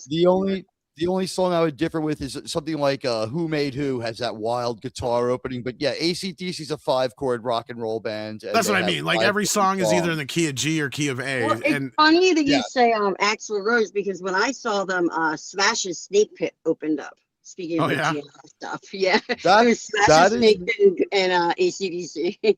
Well, they're friends again now, so I can see how that wouldn't be a problem. But Axl cannot even remotely come close to what he used to. But now, as far as like the AC/DC stuff, he was doing that's okay. More my jam right here. He was horrible. Tom, how bad was he at the Ozzy thing where like it was like we all remember that disastrous Metallica GNR tour where like the GNR guys were all drunk out and never showed up. And the Metallica guys set themselves on fire by mistake. Like nothing went right. And then like this is the first time both bands have been in the same place since. And like Guns N' Roses goes out there and they're like the worst Guns N' Roses. They were the worst Guns. They were the worst Guns N' Roses cover band. And then when Megadeth went out there, they weren't like the guy still doesn't have the greatest voice, but it's better than what Axl has left. And they did a few great Black No, Mustaine has adjusted and he had issues for a while. But not Mustaine. I'm talking about Oh, Hetfield. you said Megadeth. Yeah, I'm sorry. I heard that too, Tom. Metallica and the big Metallica Guns N' Roses tour is the one where the Metallica ain't been Metallica since like 1992, but yeah, they haven't. But the thing was, their performance at the Ozzy thing was at least good. Like they looked like they've been at it for 30 years. Guns N' Roses had significantly regressed, and Axl's not getting that phone call if AC/DC needs a singer anymore. No, it was quite possibly the worst I've ever seen. I'm not even, and that's real. I can stand on that. I will be on that hill. They played one good song decently. So bad. The only song they played decent was their Sabbath cover, which says something about how they feel about hanging out together. And I just want to add, this was of course quick seafood dinner, and well, technically they're not grilled because they were steamed in the water. They're kind of half steamed, half boiled there. But lobster was on sale. They look like prisoners, man. Well, they are prisoners. They're going to get eaten. Mark. Let them free. Put them back in the ocean. No, sorry. Sorry, lobsters. Sorry, lobsters. The other lobster, the other lobster. What did you want to be when you grew up? Remember the Katie Couric show, morning show, and then the guy cut the lobsters in half, like it was a big controversy about the lobsters. So I think a restaurant where they put a live octopus on the table, and the guy just came out with like a cleaver and chopped it, and everyone ate it, and I was like, "Oh my god!" It's like a scene right out of Indiana Jones. It was so gross. I was rubbing a lot of butts this weekend, so there's some. I like big butts, and I cannot lie. I'm not the hugest fan of the boys, but when they killed that lobster, I was dying. Yeah. So here's my butt. Virginia ham. Oh, it was a Virginia ham. Check out that butt. Yep. Picnic butts. Yep. So I made some pulled pork for our party on Saturday night. Oh, I didn't take a picture of the finished pulled pork. Oh, I thought I had a picture. You there. failed, Mark. You failed. I failed. You had one job. I had one job. Wait, where's the? Let me add it to. Let's see. Because you showed the alcohol there, you started drinking and you forgot to take a picture. Forgot to take a picture of the. Like, yeah, this ass is the best ass you're gonna have ever in your life. Yeah, yeah. This is here's a pig's ass. Yeah, Do it was not awesome. drink. Yeah. Do not drink. Nobody drink ever again. It's the worst thing you could possibly do. Oh, I haven't had a drink in over 9 years. Just drink water. Over 9 years. Seriously, it keeps your body from metabolizing the nutrients that you need from the food that you're eating. Oh, it did way worse to me. So every time you drink and you eat food, everything just gets metabolized quickly and pushed to your intestines, and you get none of the nutrients of the food that you're eating when you mix it with alcohol. Well, you know, once you start drinking enough alcohol, you start not eating too. And the reason is because it starts metabolizing the alcohol first, because it's a toxin. I never knew that. Let me go back here. Here's the. Oh. You guys are making me want to go downstairs to the bodega and get like a 20 ounce of Stella. Here we go. Here's. I got to go back here. Here's the finished. Like I'm going. How many? Damn good. So that there's that. So I'll go back fast. But this. He likes pork, but he cannot lie. These came out good. Yep. And just simple rub on them and rub that. Spray some apple cider on them once in a while. But that's actually keep your really butts moist. for you. It's really good for you. Just don't drink while you're eating. I think Alex Jones would have preferred you put the apple cider vinegar on there, because that could just make it immune to all the chemtrails and other things that are going to get on there while you're cooking outdoors. Just grab it by the bone and start eating. So it's the best is when you have it off, like right off the grill there. When you're picking it, it just tastes the best. Yep. You got to taste test it, you know. Well, Grumpy Garfield, so you lose weight then? Yeah, he just got to. He just got to exercise a lot, right? Yeah, that's my cyber cue. Drinking, you will lose weight quite quickly if you stop drinking. Yeah. I gained weight. That thing is great. That cyber cue. Yeah, when I stopped drinking, but because you started eating. I was a vodka. Yeah, I was vodka drunk and because not a good one. Started eating a lot more. And sugar, I started eating healthy. Probably and a lot stuff. of sugar. Oh yes, I'm a sugar addict now. I definitely am a sugar addict. I'm one of those I'm not trying to be Mr. Know-it-all, but I'm going through it right now. I'm studying martial arts, Brazilian jiu-jitsu, and cool. And I absolutely have changed my whole diet. All this, a lot of the things that Mark is showing us are really good for you. Just don't mix them with alcohol. That's a combination that will make you gain weight. I just can't mix me with alcohol anymore. So, and then I hunted the pig at ShopRite. Awesome. Yeah, all that's really good for you. Actually, it was really lots yummy. of protein, packed with protein, and delicious too. And it was actually 10 pounds of that's how many ounces? And that what is that plate? 161. That plate right there was it sushi? I was weighing the pulled pork. I forgot to take a picture when I picked it or pulled it. But it was 10 pounds of meat with the two, because I always wanted to see what the yield was there. Yep. And so this was a snake appetizer with the that right there is that was cute. Absolutely amazing for you. That plate right there is awesome. That was good. Yep. And it was a jungle theme, so we had to put lions and tigers and bears everywhere. Yep. Oh, that's so funny. That's cute. Yeah, it was cute. Yeah. And my friend made a pineapple guy. Oh, yay. I think I had a video of it. Yeah. I love it. That was cute. Yeah. And Awesome says, I've quit sodas and I'll use a bit of Splenda for tea and coffee. Yeah, I gave up sugar. But I'll do have decaf iced tea. I put a little honey in it, and also I do have like mango juice, but I'll put like 5 ounces or 2 ounces, like a very tiny bit, just for like some flavor in the water. Yep. So this doesn't look that good, I guess, it's my plate. But there's the pulled pork and beans and all the other stuff we had. Is there rice and beans and pulled and pork, rice and beans and pulled pork? Oh, And, that's still really good for you. It is. Pineapple. I made There's pineapple. There's really nothing in there that's bad. Yeah. I'll back off on that. But no, that's actually really healthy if you just eat that with no alcohol. And hail to the Great West Kegel says, "What are you guys 3M? Why are you guys doing up?" We're having a super party. We have a ton of people watching right now, which is awesome. Thank you everyone who's hanging out with us. But and then I went to Pepe's Pizza tonight and had some more low calorie pizza. Yum. So it was a heavy eating. I did a lot of exercising, but this is their tomato pie that's only seasonal. So it's fresh tomatoes. Oh God, this pie was so good. Is it? Wait, I can't see it very well. Is it like the cold tomato pie? Like no, it's hot, but they cut fresh tomato, and put it on the pie. Oh, that's not what I know about. Like I know a tomato pie is like just the tomato sauce, with no cheese. No, this is their fresh tomato pie. They call it. Yeah. Yeah, that looks good though. No, it was really good. And then we had it does look good. And their crust is so good. And then we had I was arguing with my wife. I'm like, we're not getting 2 smalls. We're getting 1 medium.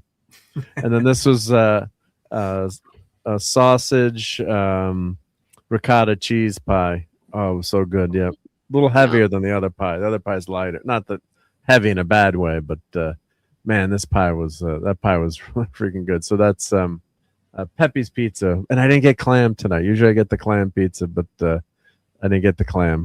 The fresh tomato you can only get during the summer, so grab that. I miss East Coast tomatoes, Jersey tomatoes and Jersey corn. They're really good. Yeah. We get nothing like that out here.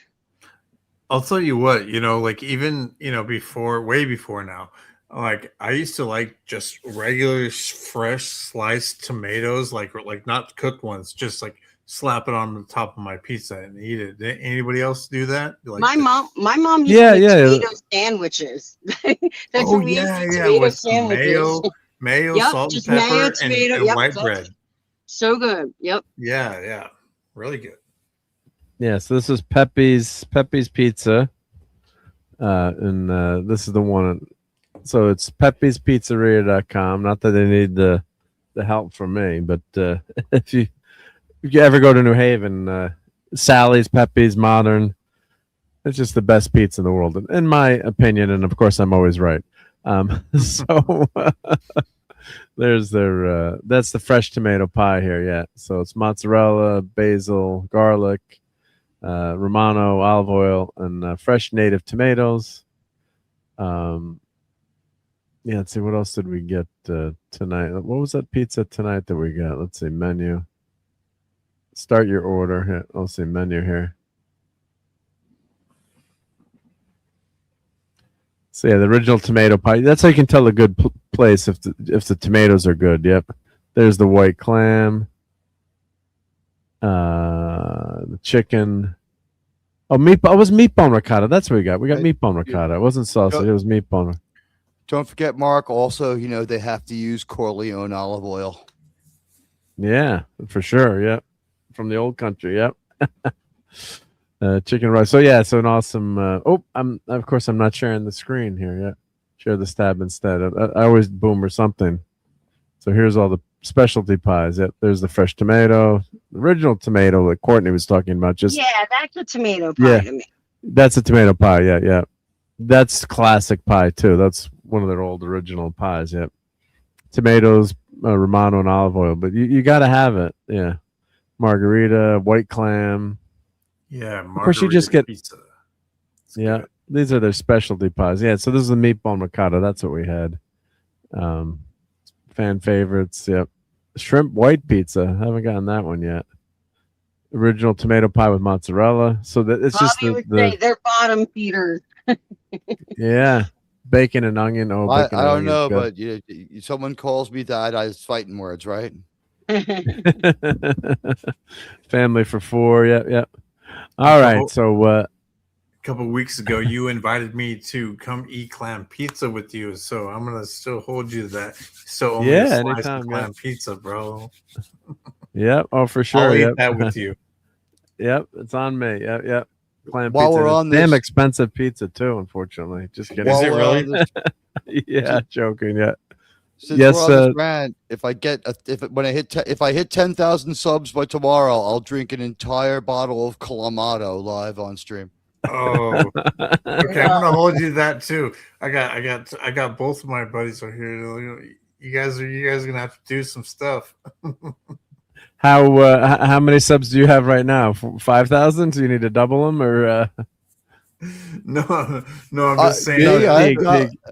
I would say something like, but it said YouTube thinks it's 3,600, so I don't know, Okay. 3,300. So you need a big influx. Okay, yeah. And But I'm it's trying worth to it get to see like that. Let's just say I don't want to see drink the Clamato, and I'm just banking on people not checking my sub count. But since we've destroyed that one, I guess I won't have to worry about either one. Well, you know what, Mark? Damn it, Mark. The idea that I won't have to drink the Clamato, it's a wash. You're okay by me. Yeah. All right. Well, let's thank our channel members right now, and then we're gonna go through the top members. But I always want to thank the channel members who help pay for StreamYards and got all the stuff it takes to do YouTube. It's not easy here. It's it's a lot of fun, but it's a lot of the background, a lot of background work. The harshest of mistress, she takes with one hand and she takes with the other. It's even worse than the bitch goddess of disability. So thank you everyone who supports the channel here and enables these awesome emojis. Like we've got Istaphobos, we've got Talkie Toaster, we've got Bat Tom here, we've got Steve Mitchum, we got Courtney Crimlon, we got Six Mandalorian here. A lot of great Legally people. Required to say Crimlon twice when you say Crimlon. Yes, I am. Yep. And thank you to Crimlon for gifting so many channel memberships in the last few months.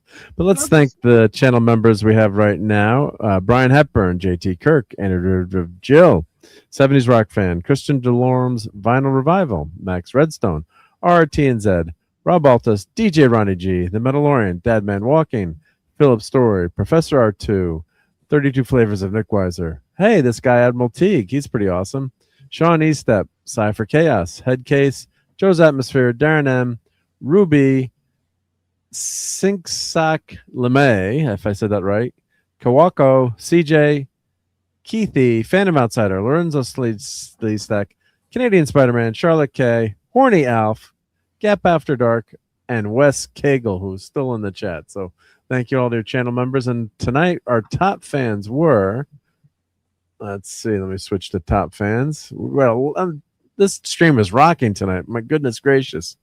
Dadman Walking, Trevor Toonart, Wes Cagle, Keely Chow, Maddie's Daddy, Claude Saling, Sashi, Davina Duckworth, Marks 47, Jonathan Conroy, Latino Slant, Oliver Belmonte, Professor R2, Crazy Cat Guy, Poker Ace, Awesome One, Tomahawk, Buddy Hepburn, Real Head Case, Istaphobos, Gap After Dark, Ronnie Trickshot, Darcipio, Jason Love Doctor Who, Germ, Darren M, Jamie Lynn, Tim, Darth Plato, Tom at Midnight's Edge, Phantom Outsider, Putin, Courtney, Dr. Bob's Nightmare, E. Clay Thomason, Mecha J, Caleb, Tim Hayes, PVFS, RJ Godzilla, and this guy Admiral T is pretty awesome too. And number one was a Stream Elements bot, which is a cheat because that Stream Elements bot gets to post all the time automatically. Like and on the one skinny, listener. Yeah, the skinny vertical side, we had let's see, top fans here. We had Stream Elements bot, Tom, RJ Godzilla, and Crimlon. And on Rumble, we had Born to Be Down, Dude Bro, and I think we also had, who else was there on the Rumble side? Let's see, a lot of Dude Bro I'm singing. Darren was there as well, and modding. Thank you for modding, Darren. I don't know if I'm missing anyone else on the Rumble. Rumble's rough because the browser self-refreshes and gets rid of everyone who's there. You don't get that good view of it. Okay. I was wondering. Yeah, you know what? Cantor Fitzgerald has been trying to sell it for so long, and they're just not putting any money into it. As YouTube's just like, hey, let's make a lot of mistakes and not crazy for a while Rumble gets nothing. And Rumble just, the excuse that they're new doesn't hold water when their masthead says 2010. Yeah. So, yeah, it was. Yeah, because I thought there had more people on the Rumble side. I'm like, wait, where some of those You names? probably did, but like they got refreshed away. It comes down to just like you got to beg for likes a few times. And that's the only real like matrix. Because even the Rumble analytics are inaugural. Okay, yeah. So wanted to make sure I thanked everyone there. And then let me show you guys what I did buy at Five Below. So let me turn my camera on here. I didn't buy that much actually because the wife was there watching me. I would have let you buy everything. I love Five Below. I had to get the peanuts, right? Oh, that's awesome. Oh, nice. Isn't that cute? So I got that. So I was hoping they had a great pumpkin. I was hoping they had a great pumpkin there, but yeah, this is pretty cool. Any candy? You can only get. I didn't buy any candy. I'm trying to downsize it. You can only get the great pumpkin at the pumpkin patch at midnight on Halloween. Right. And I got a cat in the hat mystery vinyl. Should we open this to see what this is, guys? It's getting late, but you guys want to see what this is? Wouldn't, which is why I think you should. Mystery box. Yeah, mystery after box. all that pizza, I need some kind of like, some sort of payoff, right? Yeah, payoff. Yeah. Let's see. Let's get through this label here without cutting myself. Grumpy Grip over on Rumble flying the Rumble flag. We salute you. And Dude Bro is still Thank flying you. the Rumble flag too. Hello to all of you. You are not forgotten, our Rumble friends. Hello, Rumble people. Yeah. Are you ready to rumble? There we go. And I was trying to save the label, so I cut that nicely. Okay, let's see. We got Cat. Thanks for your support. Cat the Hat Minis. Here's a little gift. Say $5 on your next order. Oh, $5 off. Yeah. Join the fun. So it's a gift certificate for another gift certificate? I mean, what's the actual gift? Oh, there we go. Hopefully this is the cat. Hopefully this is the cat in the hat in here. Let's see. Let's see if I got lucky. Has anybody else watched those kids opening up those like dumplings, like sparkle dumplings? Does anybody know what I'm talking about? Let's see what we got here. No, not sure. Nobody knows what I'm talking. So there's these like squishy things. Or here, we'll see what's. Lame ding dong. Oh, I wanted the cat in the hat. I'm gonna have to go back and buy 5 more. Well, that's What did you get? I can't even see what it is. Dr. Seuss. I don't know what that is. I don't. Lucy Lou. Is it Lucy Lou? What's her name? Lucy Lou, or what's her? Lucy Lawless. Lucy what was the girl's name? No, Lucy Lou is your Lucy neighbor. Brown, right? Lucy Van Pelt. Yeah. It's Who is Lucy this? Van Pelt. Well, I can't read this because the writing's too small. Oh, Cindy Lou Who? Cindy Lou Who, right? No. Sally. Lou. Sally.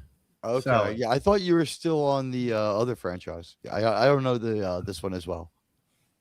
Well, a cat in the hat. Yeah, cat in the hat. So. Oh, cat. Oh well, I'm gonna have to go. Yeah. Cat in the hat. Yeah, cat in the hat. Yeah. Let's That's see if they have the whole. From Yeah, here's one of the 2 kids. Grinch Who Stole Christmas. I got a shot. Cat in the Hat. I didn't see that one too many times. That's Sally. Yeah, I didn't get thing 1, thing 2, or I have to go back and buy a few more of these. Damn it, mystery figs! You never get what you want with the mystery figs. No offense, Sally. I always hate when I go to Manhattan and I'm walking through Times Square and I see like some family from the Midwest and there's like 8 of them and like the kids have like thing 1 through 6 on them. It's like you It's funny you say that. My sister-in-law did a birthday party for my niece, and they all had shirts like that. They're like, screw your $120 of t-shirts, Mom. We're not wearing them. Yeah, right. And I bought this at Five Below. Skull steaks. That's pretty cool. So let's see how big these are. Are they small? I have no idea how big these are. Ooh, they're pretty good. The steaks are pretty They're high. not bad. Oh, they're pretty big. I thought I might get small little mini skulls in here. Those are very serious steaks. Oh, this is pretty good. Not bad. Yep. So I can life size. Yeah. So those will fit nicely in my front yard. There we go. Yeah. Just don't disturb any of the real people you buried. I mean, yeah, be careful planting them. Oh, they go together. Oh, you can't separate them. Why did they do that? So I want to put them up separately. Where do the batteries go in this? They need to be together. Yeah, where do the batteries go in this thing? Mark, 2 heads are better than 1. Yeah, where do the batteries go here?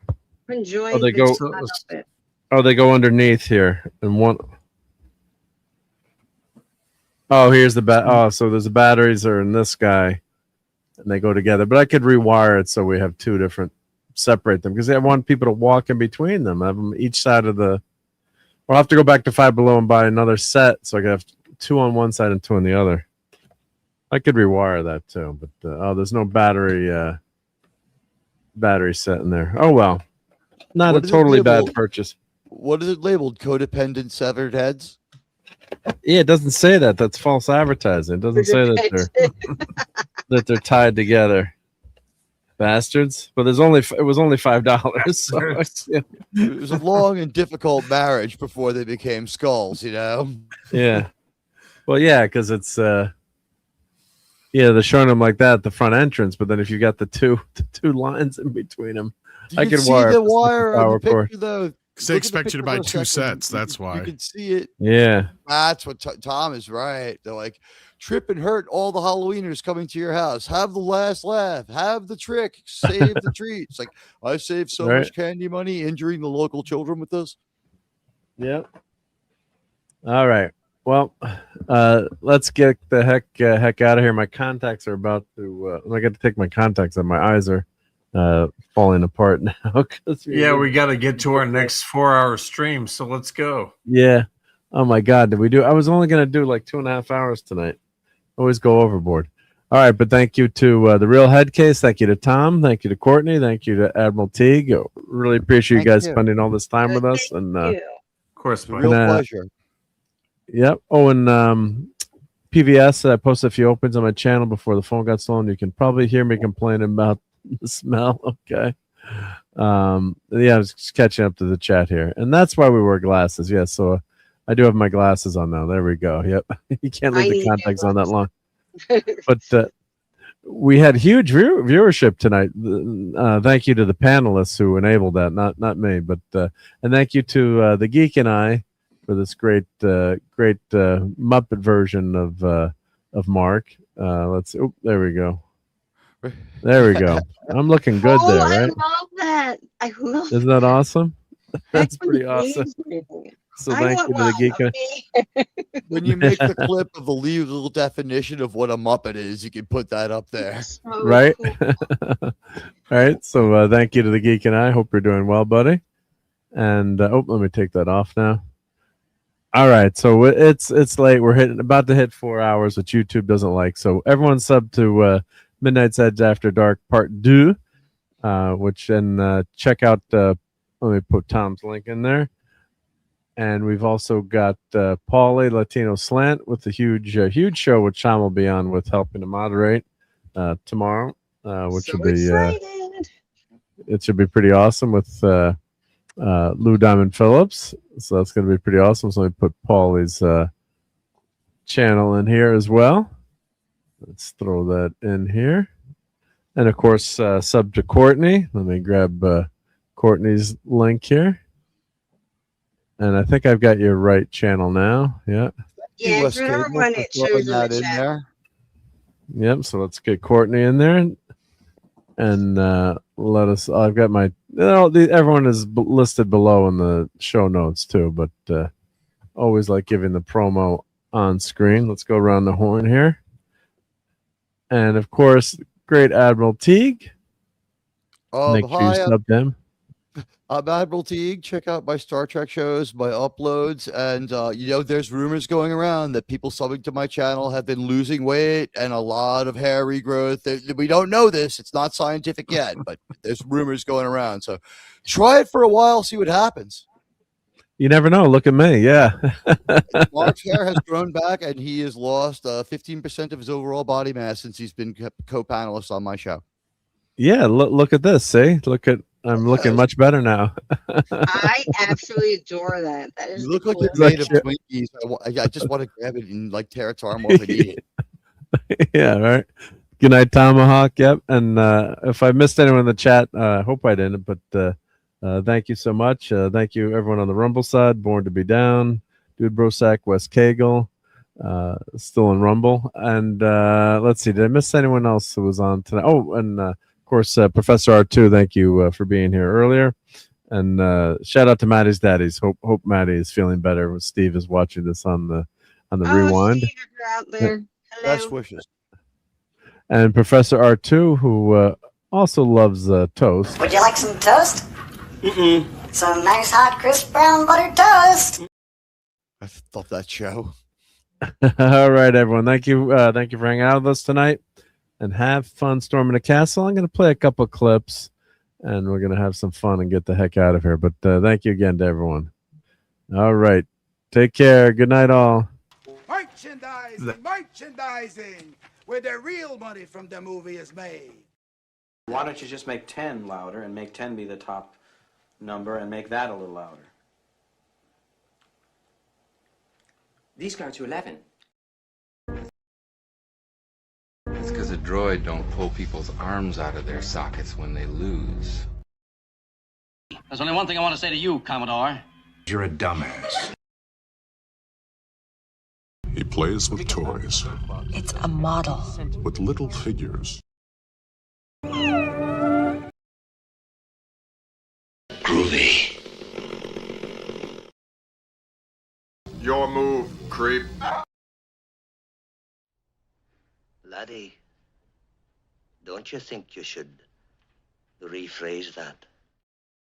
You have to set an example even in the face of stupidity. Now, everybody that reads comic books knows that Kirby's Silver Surfer is the only true Silver Surfer.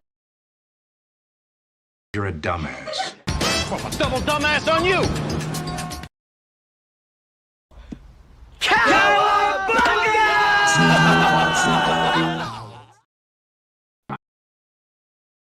I just love clobbering time. Fun storming the castle. It's 106 miles to Chicago. We got a full tank of gas, half a pack of cigarettes. It's dark, and we're wearing sunglasses. Hit it.